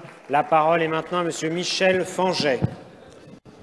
Monsieur le Président, mes chers collègues, ma question s'adresse au Premier ministre. Monsieur le Premier ministre, lors d'un précédent Conseil des ministres, vous avez abordé le sujet de la vie associative, consacré une semaine à cette thématique, et notre groupe MoDem a présenté le 30 novembre dernier une proposition de résolution votée à l'unanimité relative à l'engagement associatif et à sa reconnaissance. Nous partageons un constat commun, à savoir celui de la place prépondérante occupée par le mouvement associatif dans notre pays et à l'immensité des services rendus par quelques 1 300 000 associations animées par plus de 13 millions de bénévoles. Nous les voyons dans nos circonscriptions respectives œuvrer sur le terrain et proposer des services qui ne pourraient être assurés par les collectivités ou les services de l'État, ou en tout cas ne sauraient l'être avec un tel rapport efficacité-coût. De même, il est indéniable que ce secteur est aussi bien un élément de cohésion sociale qu'un acteur économique de premier ordre, avec un gisement d'emploi potentiel considérable. Dans une période où l'emploi est une priorité nationale, il est urgent de mobiliser l'ensemble des leviers à notre disposition, notamment à destination du mouvement associatif, pour parvenir à libérer les énergies susceptibles de favoriser la création d'emplois. Dans ce sens, la réforme de l'emploi associatif pourrait être engagée en offrant des perspectives et une réponse pérenne à toutes ces associations d'utilité sociale au moment où l'emploi aidé devient plus rare. Michel Fanget qui demande au gouvernement des mesures pour soutenir le secteur associatif. Michel Fanget qui vient de Rhône-Alpes, qui est président du MoDem dans le Puy-de-Dôme. Il est cardiologue de profession, figurez-vous. Il a été conseiller municipal de Clermont-Ferrand depuis ma naissance. Comme quoi. Sous le format des états généraux de la vie associative. C'est vrai que je n'attendais pas vraiment sur la question de la vie associative, parce que d'habitude on entend plutôt s'exprimer sur la médecine du sport, les problématiques autour de la sédentarité, etc. Aux réalités sociologiques d'aujourd'hui. C'est pas grave. Merci. Au contraire, c'est plutôt bien qu'il parle des sujets associatifs dans l'hémicycle. Tant mieux. De l'Éducation nationale. Et c'est Jean-Michel Blanquer qui va à son tour parler. Pourquoi c'est Blanquer qui parle de l'associatif? Monsieur le Président, Mesdames et Messieurs les députés, Monsieur le député Michel Fanget, merci pour votre question et Je tiens tout d'abord à vous féliciter pour cette résolution qui a été votée à la quasi-unanimité de cette Chambre tout récemment à votre initiative, à l'initiative du groupe MoDem, sur l'engagement associatif. Sujet qui concerne évidemment tous les Français. Vous avez rappelé les chiffres, ils sont impressionnants et ils sont regardés dans le monde entier d'ailleurs, parce que depuis 1901, la France montre un chemin en matière d'engagement qui doit être salué, qui est au cœur de notre... 1901, rappelez-vous, c'était la loi de liberté d'association. Qui puissent vivre selon des règles du jeu adaptées au XXIe siècle. Pour cela, il faut évidemment des moyens. C'est le sens de certaines mesures budgétaires qui ont été prises dans le PLF 2018, vous le savez, avec 1,4 milliard d'euros que l'on retrouvera dans les comptes des associations, surtout à partir de 2019, grâce à l'allègement. Quel ministre a la prérogative de la politique de la jeunesse? Salut Clara, comment tu vas? Il n'y en a pas, c'est un peu le problème d'ailleurs de ce gouvernement, ça avait surpris tout le monde, mais il n'y a pas de ministère qui a la jeunesse. Alors si, parce qu'en fait dans les lettres de mission, ils ont décidé que ce serait... les associations. Mais derrière votre proposition, il y a aussi l'idée de faire évoluer Blanquer, je crois. Pour simplifier la vie des associations sur le plan juridique, sur le plan financier, sur le plan de leur vie quotidienne, que ce soit vrai pour les associations employeuses, mais aussi pour les petites associations. Dans ce sens, comme l'a annoncé le 9 novembre dernier le Premier ministre, un nouveau groupe de travail sur la vie associative... C'est jeunesse, vie associative, c'est Blanquer du coup. Il est piloté par le haut-commissaire à l'économie sociale et solidaire et le mouvement associatif, et moi-même, dans une logique de co-construction. Ce groupe de travail réunira tous les services de l'État, représentants des collectivités, des parlementaires et de représentants du monde associatif. Sa réunion de lancement aura lieu le 13 décembre prochain et une restitution de ces travaux sera réalisée en janvier 2018. Il y aura donc, comme vous le souhaitez, une stratégie pour la vie associative mais aussi pour l'économie sociale et solidaire. Elle sera présentée à l'occasion d'une grande conférence nationale et elle sera adoptée en Conseil des ministres avant avril 2018. La parole est maintenant à Monsieur Éric Stroman. Merci, Monsieur le Président. Ma question s'adresse à Monsieur le Premier ministre. La presse a annoncé vendredi dernier votre décision d'abaisser la vitesse sur les 400 000 km de notre réseau secondaire. La limitation de vitesse va donc passer de 90 à 80 km/h. Je vous rappelle qu'en Allemagne, cette limitation est de 100 km sous le réseau secondaire 100 km/h. Et elle est fixée à 95 km/h en Angleterre. Et la mortalité routière est proportionnellement plus faible dans ces deux pays qu'en France.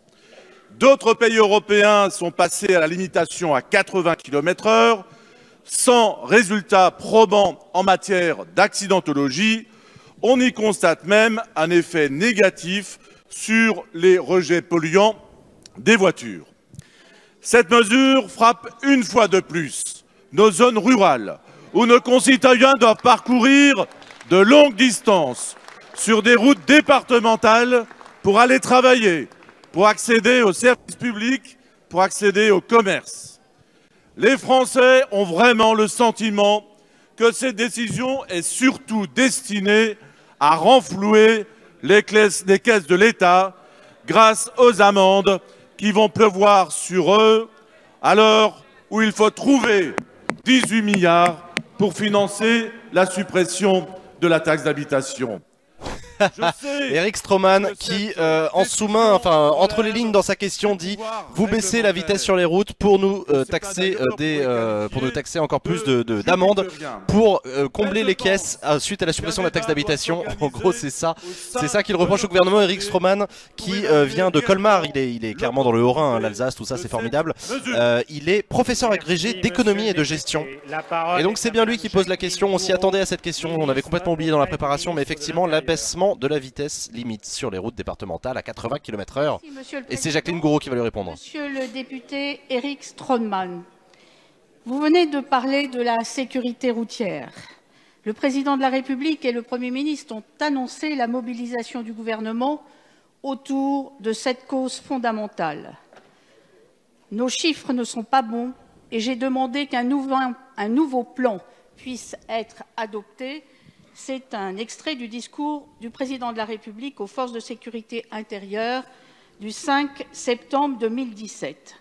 En effet, l'insécurité routière... Mais surtout, ça rapporte rien, les amendes. ...s'aggrave en France. Après plusieurs décennies de baisse, la mortalité routière est repartie à la hausse depuis 3 ans. Et en termes d'accidentologie, l'année 2017 présente malheureusement encore la même physionomie. L'insécurité routière touche particulièrement la jeunesse. Ainsi, pour 2016, on dénombre 3 477 morts, auxquels s'ajoutent 7 fois plus de blessés très graves. La vitesse excessive, ainsi que la consommation d'alcool et de stupéfiants, demeurent les causes principales des accidents. Il est vrai que plusieurs études sont en cours, que le Premier ministre va réunir un comité interministériel en janvier sur la sécurité routière. Il est vrai que la baisse des vitesses maximales autorisées est un sujet sur les routes secondaires bidirectionnelles sans séparateur.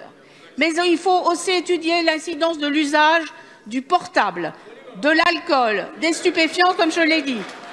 Aucune décision n'a encore été prise. Les associations d'élus vont être consultées. Ah, aucune décision n'a été prise. Sur le Conseil national de la sécurité routière. Je me disais, elle n'est pas en train de répondre à la question, Jacqueline Gouraud. En gros, elle a dit, il y a des sujets sur la table, on y réfléchit, il y a un comité interministériel, mais pour l'instant, il n'y a pas de décision prise. C'est pas sûr qu'on descende à 80 km/h. Merci, Monsieur le Président. Ma question s'adresse à Madame la ministre du Travail. Madame la ministre, les discriminations sur le marché de l'emploi n'épargnent pas les personnes en situation de handicap. 500 000 demandeurs d'emploi, un taux de chômage qui évolue 2 fois plus vite que pour le reste de la population et une durée d'inactivité qui est en moyenne supérieure de 200 jours par rapport à une personne valide. Tel est le triste sort des personnes en situation de handicap sur le marché de l'emploi. Les entreprises adaptées jouent un rôle très important dans la bataille pour l'emploi durable de ce public. Les entreprises adaptées, ce sont plus de 780 entreprises sur l'ensemble du territoire et près de 30 000 salariés, dont la moitié a plus de 50 ans. Le président de la République a fait de l'accès au travail des personnes handicapées une priorité. Nous ne pouvons que nous en féliciter, a fortiori quand on sait que les personnes touchées ont dû quitter ou ont été licenciées pour inaptitude, le plus souvent après un accident. J'ai eu l'occasion de visiter dernièrement l'entreprise adaptée Promute de Châtillon-sur-Seine, en Haute-Côte d'Or, qui fait un travail remarquable d'accompagnement et d'adaptation de chaque poste de travail pour des personnes qui ne pourraient travailler dans une entreprise classique. Les entreprises adaptées permettent aux jeunes comme aux seniors de reprendre un emploi durable dans un cadre adapté à leur handicap. 91% de ces embauches sont en CDI.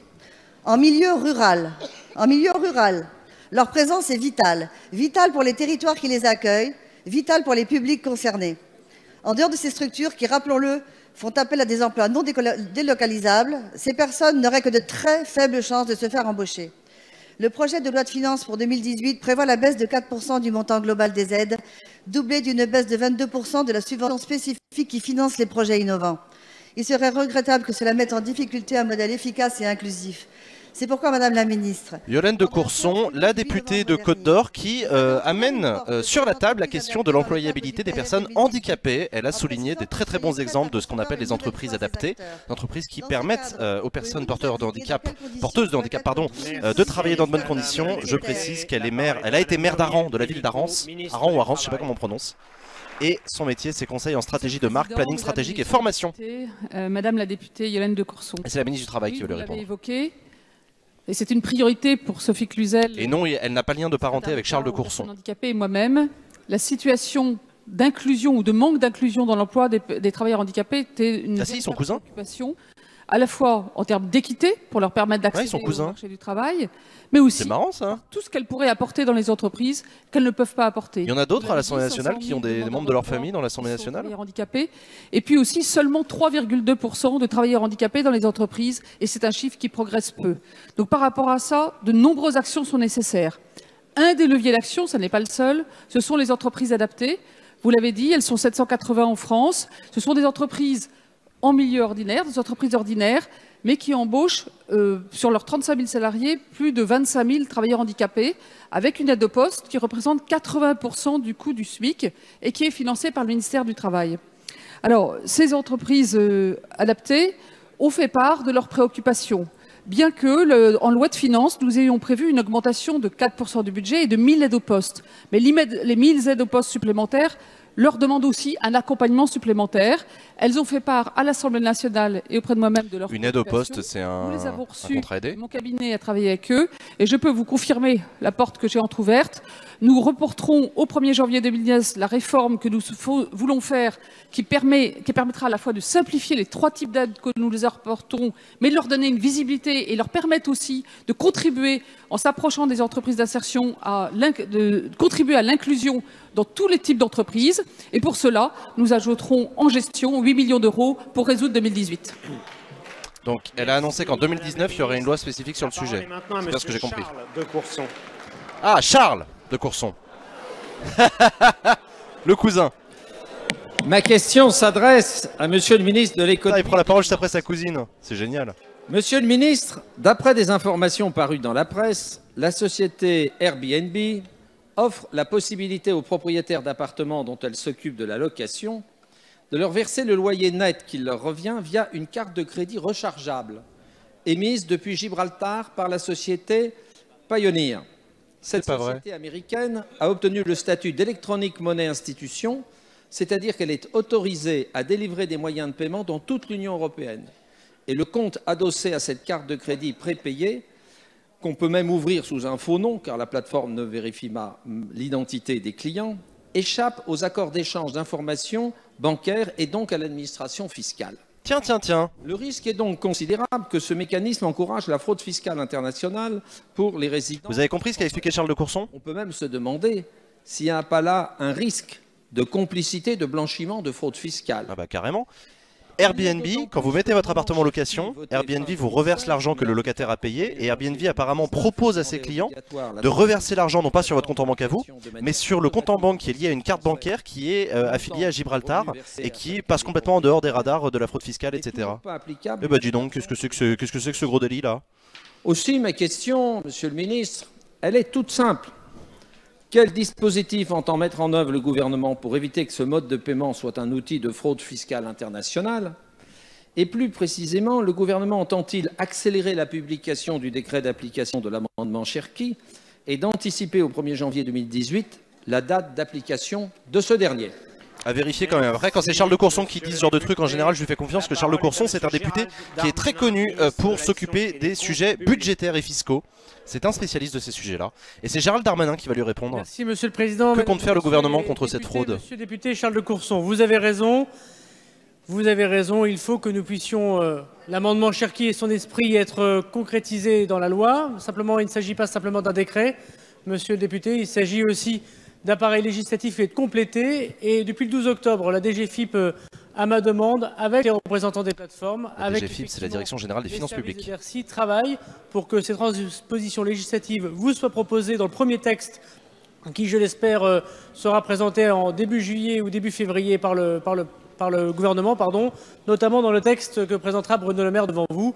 Et ainsi, l'esprit pour l'année 2019 des plateformes qui devront déclarer quels revenus sont donnés à quel particulier sera ainsi complet et il n'y aura pas de possibilité d'optimisation, voire, comme vous l'évoquez, et dont on peut être d'accord avec vous sur cette interrogation, de possibilité de complicité de blanchiment.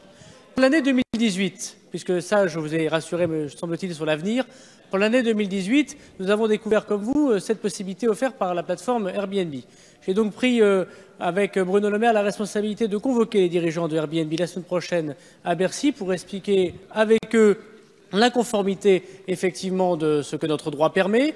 J'ai demandé aux services fiscaux de regarder avec la plus grande vigilance, exactement, si ce qui est mis en place, merci beaucoup, ce qui est mis en place par la plateforme correspond exactement à ce qui est autorisé et effectivement que chacun des contribuables français qui aurait à connaître de cette carte qui effectivement serait un compte ouvert au Gibraltar puisse être parallèlement déclaré au fisc français. Donc vous avez tout à fait raison, monsieur le député.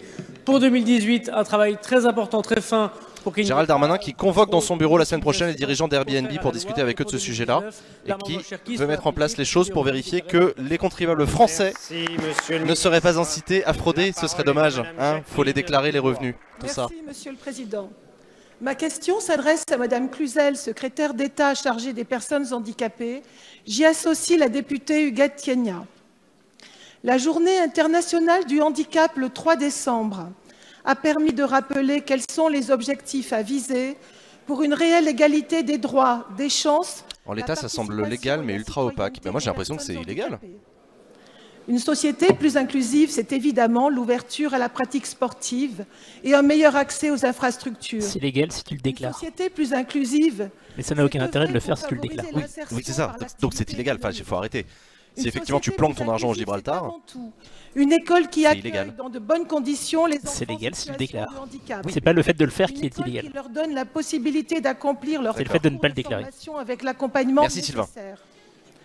En septembre 2017, le besoin d'accompagnement était en progression de 12% par rapport à la rentrée 2016 sur l'ensemble du territoire. Dans cet objectif, l'Éducation nationale avait annoncé mobiliser plus de 80 000 accompagnements répartis entre contrats aidés, AESH et nouveaux emplois AESH. Cependant, l'organisation de l'accompagnement des élèves en situation de handicap pose toujours problème dans les territoires ruraux. En effet, malgré la présence de 575 accompagnants scolaires, il reste en Dordogne plus de 50 élèves en situation de handicap, 50 élèves qui ne bénéficient pas de l'accompagnement dont ils ont besoin pour tirer pleinement parti de leur scolarité. Il apparaît aujourd'hui nécessaire de prendre en compte ces difficultés. Aussi, Madame la Ministre, comment entendez-vous apporter une réponse aux problèmes de recrutement et d'organisation qui laissent aujourd'hui encore des élèves en situation de handicap sans accompagnement? Jacqueline Dubois, la députée de Dordogne, qui pose une question sur l'inclusion scolaire des élèves handicapés. Elle est professeure des écoles, directrice d'école primaire, enfin maintenant elle est retraitée. Mais donc elle connaît un peu le rayon. Allez, c'est Sophie Cluzel qui lui répond. Oui, vous avez raison. C'était la Journée internationale du handicap et une vraie politique d'éducation inclusive. C'est pour ça, Journée internationale du handicap. C'est pour ça qu'on a parlé 2 fois de handicap aujourd'hui. Plus de la moitié des élèves... Et c'était la journée... Ah, mais c'est la journée du bénévolat aujourd'hui, la journée mondiale du bénévolat. C'est pour ça qu'on a parlé des assos tout à l'heure. Mais le système... Et c'est donc la journée mondiale d'Acropolis. C'est donc la journée mondiale d'Acropolis, évidemment. Toujours des problèmes de recrutement. Et pourtant, c'est plus de 100 000 accompagnants qui sont dédiés... Ça aussi, il faudrait qu'on garde un œil sur... C'est la journée mondiale de quoi en ce moment? Parce que ça nous donne pas mal d'indices sur les questions au gouvernement. Qui sont pérennes, chose qui n'avait jamais été vue depuis 2008. Alors oui, vous l'avez dit, Madame la députée, ce mode de fonctionnement n'est pas satisfaisant et nous comptons le rénover en profondeur avec Jean-Michel Blanquer. Il reste encore trop d'enfants sans AVS, il faut transformer le système. Les AVS, ce sont les auxiliaires de vie scolaire, ce sont les personnes en contrat aidé qui s'occupent des enfants spécialement porteurs de handicap dans l'école. Sur les enseignants, il faut mieux les former, initialement mais aussi de façon continue. Il faut répondre à leurs problématiques de formation. Deuxièmement, nous allons créer plus de 250 ULIS, unités localisées d'inclusion scolaire, dans les lycées professionnels pour pouvoir diversifier les modes de scolarisation. Nous allons doubler les unités d'enseignement externalisées et nous allons surtout adosser l'offre médico-sociale dans l'école pour éviter les ruptures d'accompagnement, car trop souvent les élèves sont obligés d'interrompre leur scolarisation pour faire le soin. Donc c'est une vraie transformation durable que nous voulons pour que cette école soit inclusive, soit vraiment l'école de tous. Cela ne suffira pas. Il faut répondre dans l'immédiat à l'augmentation en effet du besoin d'accompagnement, même si ce n'est pas la condition nécessaire et sine qua non. C'est pour cela qu'à la rentrée de 2018, nous accélérons le plan de transformation des emplois aidés en contrats pérennes éducation nationale, plus 11 200 contrats. C'est une accélération de 4 800 par rapport à l'année d'avant. Merci. Une vraie prise en compte des besoins de scolarisation pour une effectivité complète. Merci. La séance des questions au gouvernement est terminée. La séance est suspendue. Voilà, c'est la fin de la séance de questions d'actualité au gouvernement qui aura été assez houleuse, notamment lorsqu'il était question avec Brune Poirson de la question des pannes de train à Montparnasse. Une séance qui a commencé par ce petit rappel de François de Rugy, le président de l'Assemblée nationale, qui a rappelé à tout le monde que depuis 1998 à l'Assemblée nationale, on féminise les fonctions et les titres. C'est comme ça. On dit Madame la Présidente, on dit Madame la Ministre, Madame la Députée, Madame la Rapporteure, enfin voilà. Intéressant. Donc ça a été le bordel au moment où ils ont parlé de Montparnasse. Ça a été beaucoup plus calme quand c'était Jean-Michel Blanquer, le ministre de l'Éducation nationale, qui a parlé du niveau de lecture des Français suite à cette comment ça s'appelle, enquête Peirce. International qui nous apprend que les élèves français sont très mauvais en lecture, et donc une batterie de mesures a été prise par le ministre de l'Éducation nationale pour remédier à ce problème-là, et notamment une dictée par jour. On a parlé de handicap, on a parlé d'Airbnb. Toujours intéressant les questions de Charles Lecourson. De toute façon, les interventions de Charles Lecourson à l'Assemblée nationale, c'est toujours des moments hyper intéressants. Voilà. On a parlé de quoi d'autre? On a parlé d'agriculture? Non? Oui, si, on a parlé du foncier agricole. On a parlé d'hébergement d'urgence avec la France Insoumise. On a parlé de lutte contre le VIH avec En Marche. Voilà. Non, c'était pas mal comme séance. C'était pas mal. Je sais pas ce que vous en avez pensé. Bonjour à tous, il y a eu des choses intéressantes durant la séance. Ah bah voilà, j'espère que je viens de te répondre. Si vous avez des questions, surtout n'hésitez pas, hein, allez-y. Pour améliorer le niveau de lecture, vaut mieux pas donner envie de lire. Si, mais ça pour ça, t'as Lire et Faire Lire. T'as des associations qui font ça. Ils sont sérieux d'aller avec leur dictée par jour, ils comptent améliorer les chiffres en faisant en sorte que les gamins qui galèrent se pendent. C'est dur les dictées, c'est dur. C'est vrai. Je sais pas, est-ce que vous pensez que c'est efficace une dictée par jour?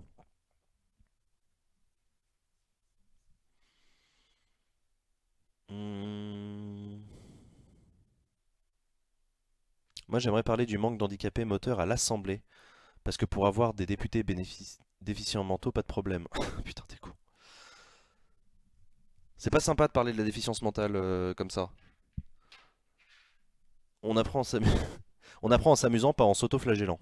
Non mais attends, une dictée ça peut être... J'allais dire une dictée ça peut être amusant. Je sais pas.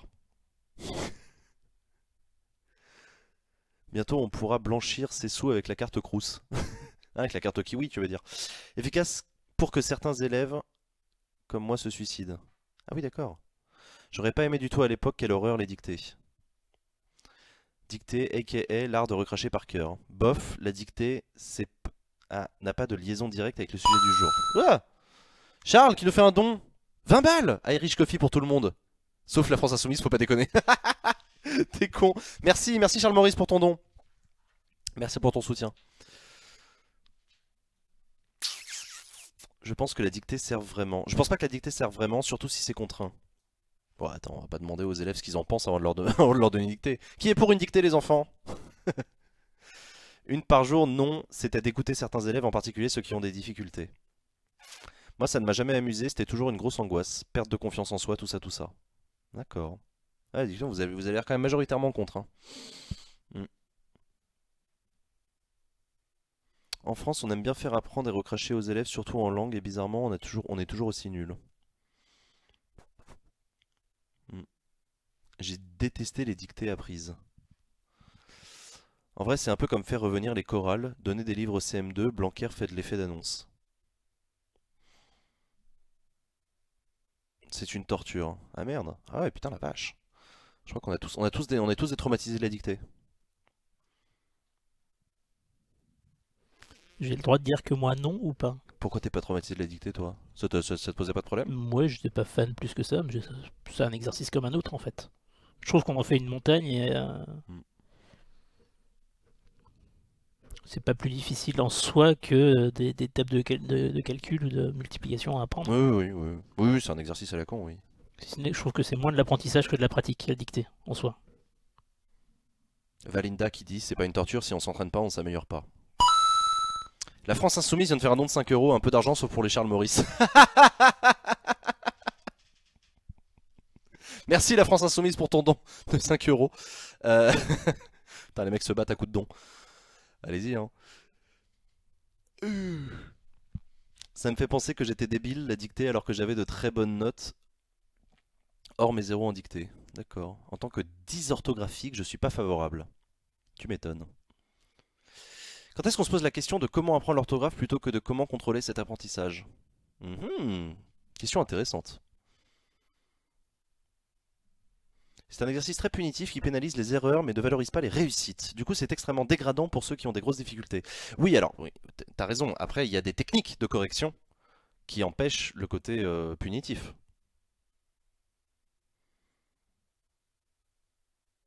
Moi, j'ai des potes institutrices qui m'expliquaient que Et tu sais, elles font les dictées croisées, c'est-à-dire que tu remplis ta dictée, ensuite tu échanges avec ton voisin et tu corriges la copie de ton voisin. Technique classique qui a été inventée par les profs qui en avaient ras-le-bol de corriger des copies au kilomètre. Et donc du coup, elle refaisait la dictée et elle lisait chacun des mots et elle disait aux enfants, ceux qui l'ont bien écrit, vous l'entourez en vert et dès qu'il y a une faute, vous l'entourez en rouge. Et ensuite, on fait des comparaisons de couleurs, on fait des moyennes, etc. En fait, tu mets pas de notes à la fin sur ta copie, tu as juste une couleur, etc. Enfin bref, tu as des techniques pédagogiques qui permettent de valoriser la réussite. Pareil, elle disait quand les enfants ont un doute sur une manière d'écrire, elle les autorisait à écrire 2 fois le mot de 2 manières différentes. Et je sais plus comment ça fonctionnait son truc, mais en gros, après, à la fin de la dictée, il devait relire et il devait rayer la mauvaise manière. Et il relisait, il disait tout à l'heure j'avais un doute, mais maintenant je pense que c'est comme ça que ça s'écrit. Enfin voilà, il y a des techniques hein, sur les dictées. Tu peux en faire un exercice plus intelligent que simplement un truc vénère quoi. Après, c'est la question de la notation en général. Oui, de l'évaluation. Jojo qui vient de faire un don de 5 €, c'est moi le top donateur. Ah, ça y est, ça se bat pour être top donateur. Mais non, attends, comment ça se fait que c'est toi le top donateur alors que Charles Maurice il a donné 20 balles? Non, c'est Charles Maurice le top donateur. Ah oui, non, le top donateur c'est juste que Jojo voulait être le top donateur cumulé. Or, c'est pas le top donateur cumulé qui s'affiche en haut. C'est le top donateur en un seul don? En one shot. Et on peut pas le faire en cumulé? Écoutez, j'ai pris en compte votre demande, je vais investiguer. J'ai essayé de baisser le son du truc aussi, j'ai pas réussi. T'inquiète, on le fera plus tard, ça, c'est pas grave. On améliore l'overlay tous les jours, vous savez, on fait ça pour vous.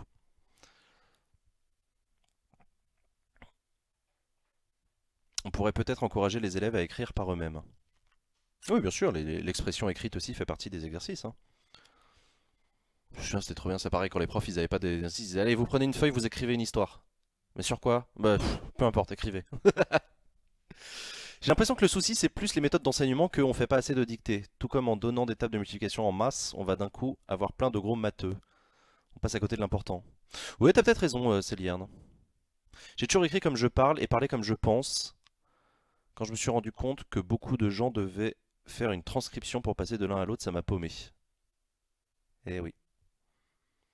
C'est des débats stériles, un professeur fait ce qu'il veut dans sa classe, Blanquer ne peut pas obliger ce genre de décision. Oui, il y a de la liberté pédagogique, ceci étant, si, le ministère peut avoir une politique qui organise d'une manière ou d'une autre les choses. Il n'y a pas de...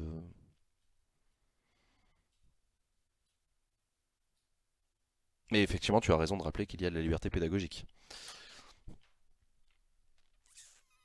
Je ne vois pas le sens de la dictée, je n'y vois pas l'intérêt. Bah si, c'est quand même un exercice d'écriture. Voilà. Permet de vérifier tes compétences en orthographe. La régie est fière de vous annoncer que le problème est résolu. Ah, et c'est bien Jojo, le top donateur. Et s'affichera le top donateur des 7 derniers jours. Des 7 derniers jours? C'est un choix. C'est un choix, on peut changer le choix. On peut changer le choix. Donc, c'est cumulé. C'est-à-dire que si dans les 7 jours qui viennent, quelqu'un donne plus de 31 €, il passera au-dessus de Jojo pour 7 jours. Bah, si par exemple Charles Maurice donne 15 €, il sera au-dessus de Jojo. Par exemple, comme Charles Maurice a donné 20 € tout à l'heure, les 15 € ça s'additionneront. Vous voyez, c'est cumulé. Et pareil, on peut faire un tri par nom ou par adresse mail, parce qu'il y a des gens qui changent de pseudo, qui gardent la même adresse mail. On peut faire plein de choses en fait. Qu'est-ce qu'on fait? On fait par pseudo? Non, on fait par pseudo, vous vous démerdez les gens. Non? La personne qui a donné la France Insoumise, par exemple, si elle avait fait un don sous un autre pseudo, ça cumule pas entre les deux. Ouais, parce que là on fait par nom et pas par mail. Exactement. On verra. En fonction de l'humeur, tout ça. On verra. Non mais demain je pense qu'il faut... Ah mais non, maintenant qu'on leur a dit, il y a des gens qui vont s'amuser à s'appeler Charles Maurice pour donner de l'argent pour dépasser Jojo. Faites ce que vous voulez. Hein. Non mais donc je pense qu'il faut séparer de façon les notes et les dictées, ces exercices en lui-même. Pas dans l'application directe, on peut contrôler ce qui est enseigné à des heures dévolues à l'enseignement et pas à la préparation de l'application. Il ne faut pas que la dictée soit notée et enregistrée si quotidienne bien sûr. J'en demandais à mes parents régulièrement. C'est juste pour voir où j'en étais, mais ça m'aidait pas à faire moins de fautes, etc. Charles Maurice qui fait un don de 12 €. You taking to me? Et pourquoi il passe à 42 €? Parce que cumulé sur les 7 derniers jours. Ah, parce qu'il avait déjà fait un don il y a quelques jours aussi. Ouais. Eh ouais, putain, on est il passé avait fait à 42. l'Europe de vendredi dernier, je crois déjà. Avec Et déjà bah, une histoire d'Erich Coffey d'ailleurs. Charles Maurice qui se hisse sur la plus haute marche du podium pour les 7 jours qui viennent. Incroyable.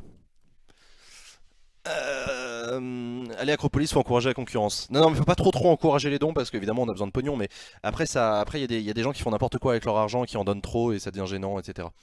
Et notamment, moi j'ai toujours très peur des enfants qui prennent la carte bleue de leurs parents et qui font des dons à leurs streamers. Vous savez que ça arrive, hein, parfois c'est un problème.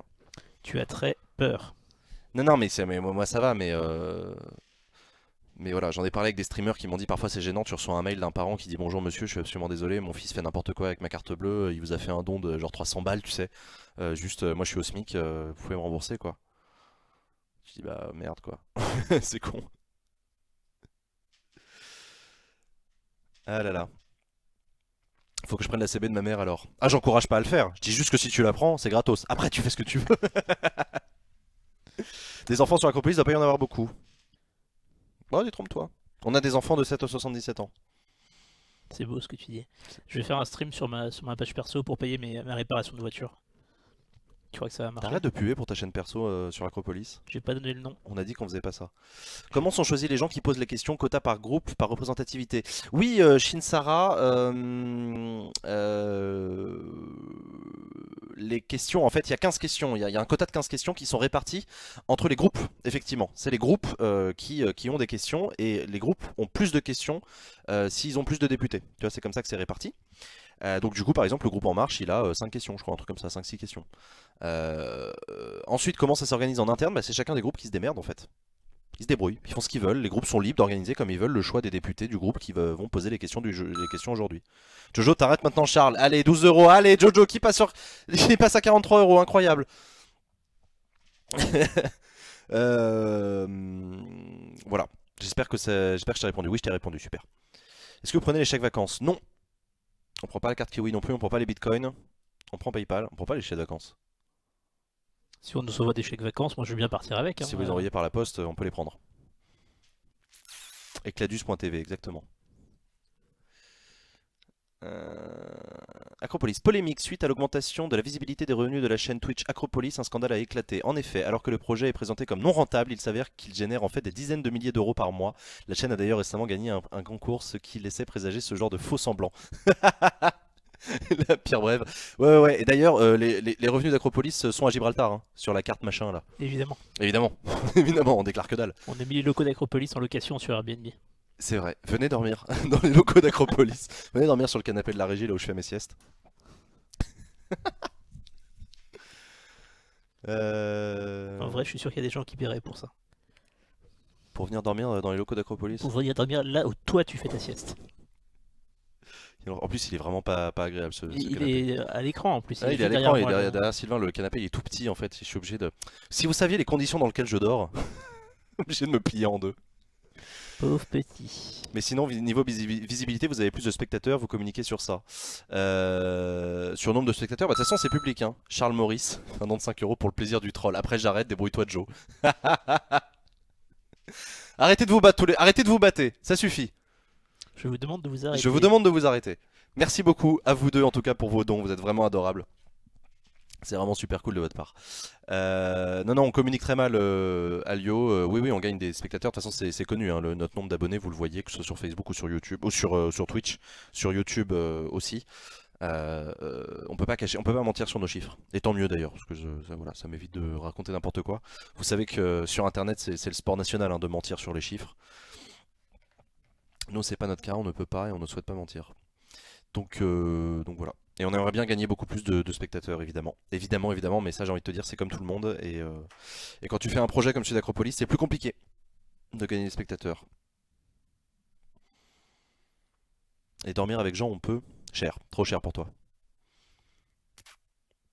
Rendez l'argent à vos mamans, Charles Maurice et Jojo.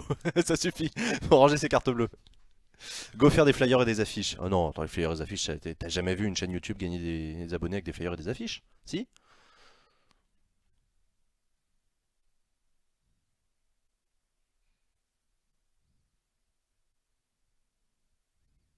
Genre du Pontaignan qui photoshop ses nombres de retweets et poste la capture d'écran de ses tweets. Exactement. Un gros big up à Mister JD qui avait vu ça. Social Blade, exactement. Kobaru qui donne le bon outil. Il n'y a que l'UPR qui donne des vrais chiffres d'adhérents. Ouais. Il faut que tu mettes des décolletés plongeants. Putain, c'est vrai. Pourquoi pas les bitcoins? Bah ça c'est pas nous qui décidons hein. C'est pas nous qui décidons, c'est Twitch. Enfin c'est Twitch, non, c'est comment ça s'appelle? Tipeee Stream. Puis après fiscalement ce sera un bordel parce que c'est pas reconnu en France donc je sais pas comment ils font. T'imagines comment tu déclares tes revenus en bitcoin? Putain, le contrôle fiscal après. Alors vous faites quoi? Vous faites des vidéos sur Twitch et vous gagnez de l'argent en Bitcoin à Gibraltar? What?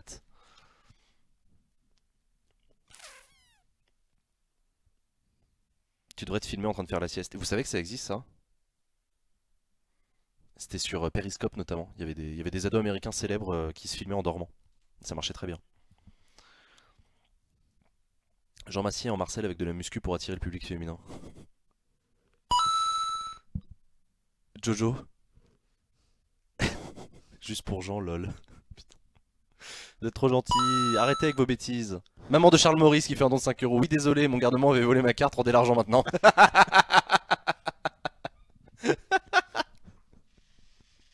Putain. Ça va finir en raclette tout ça. Hein. Tu les déclares pas tes bitcoins, c'est facile. Oui, d'un certain point de vue, Charles, t'as raison.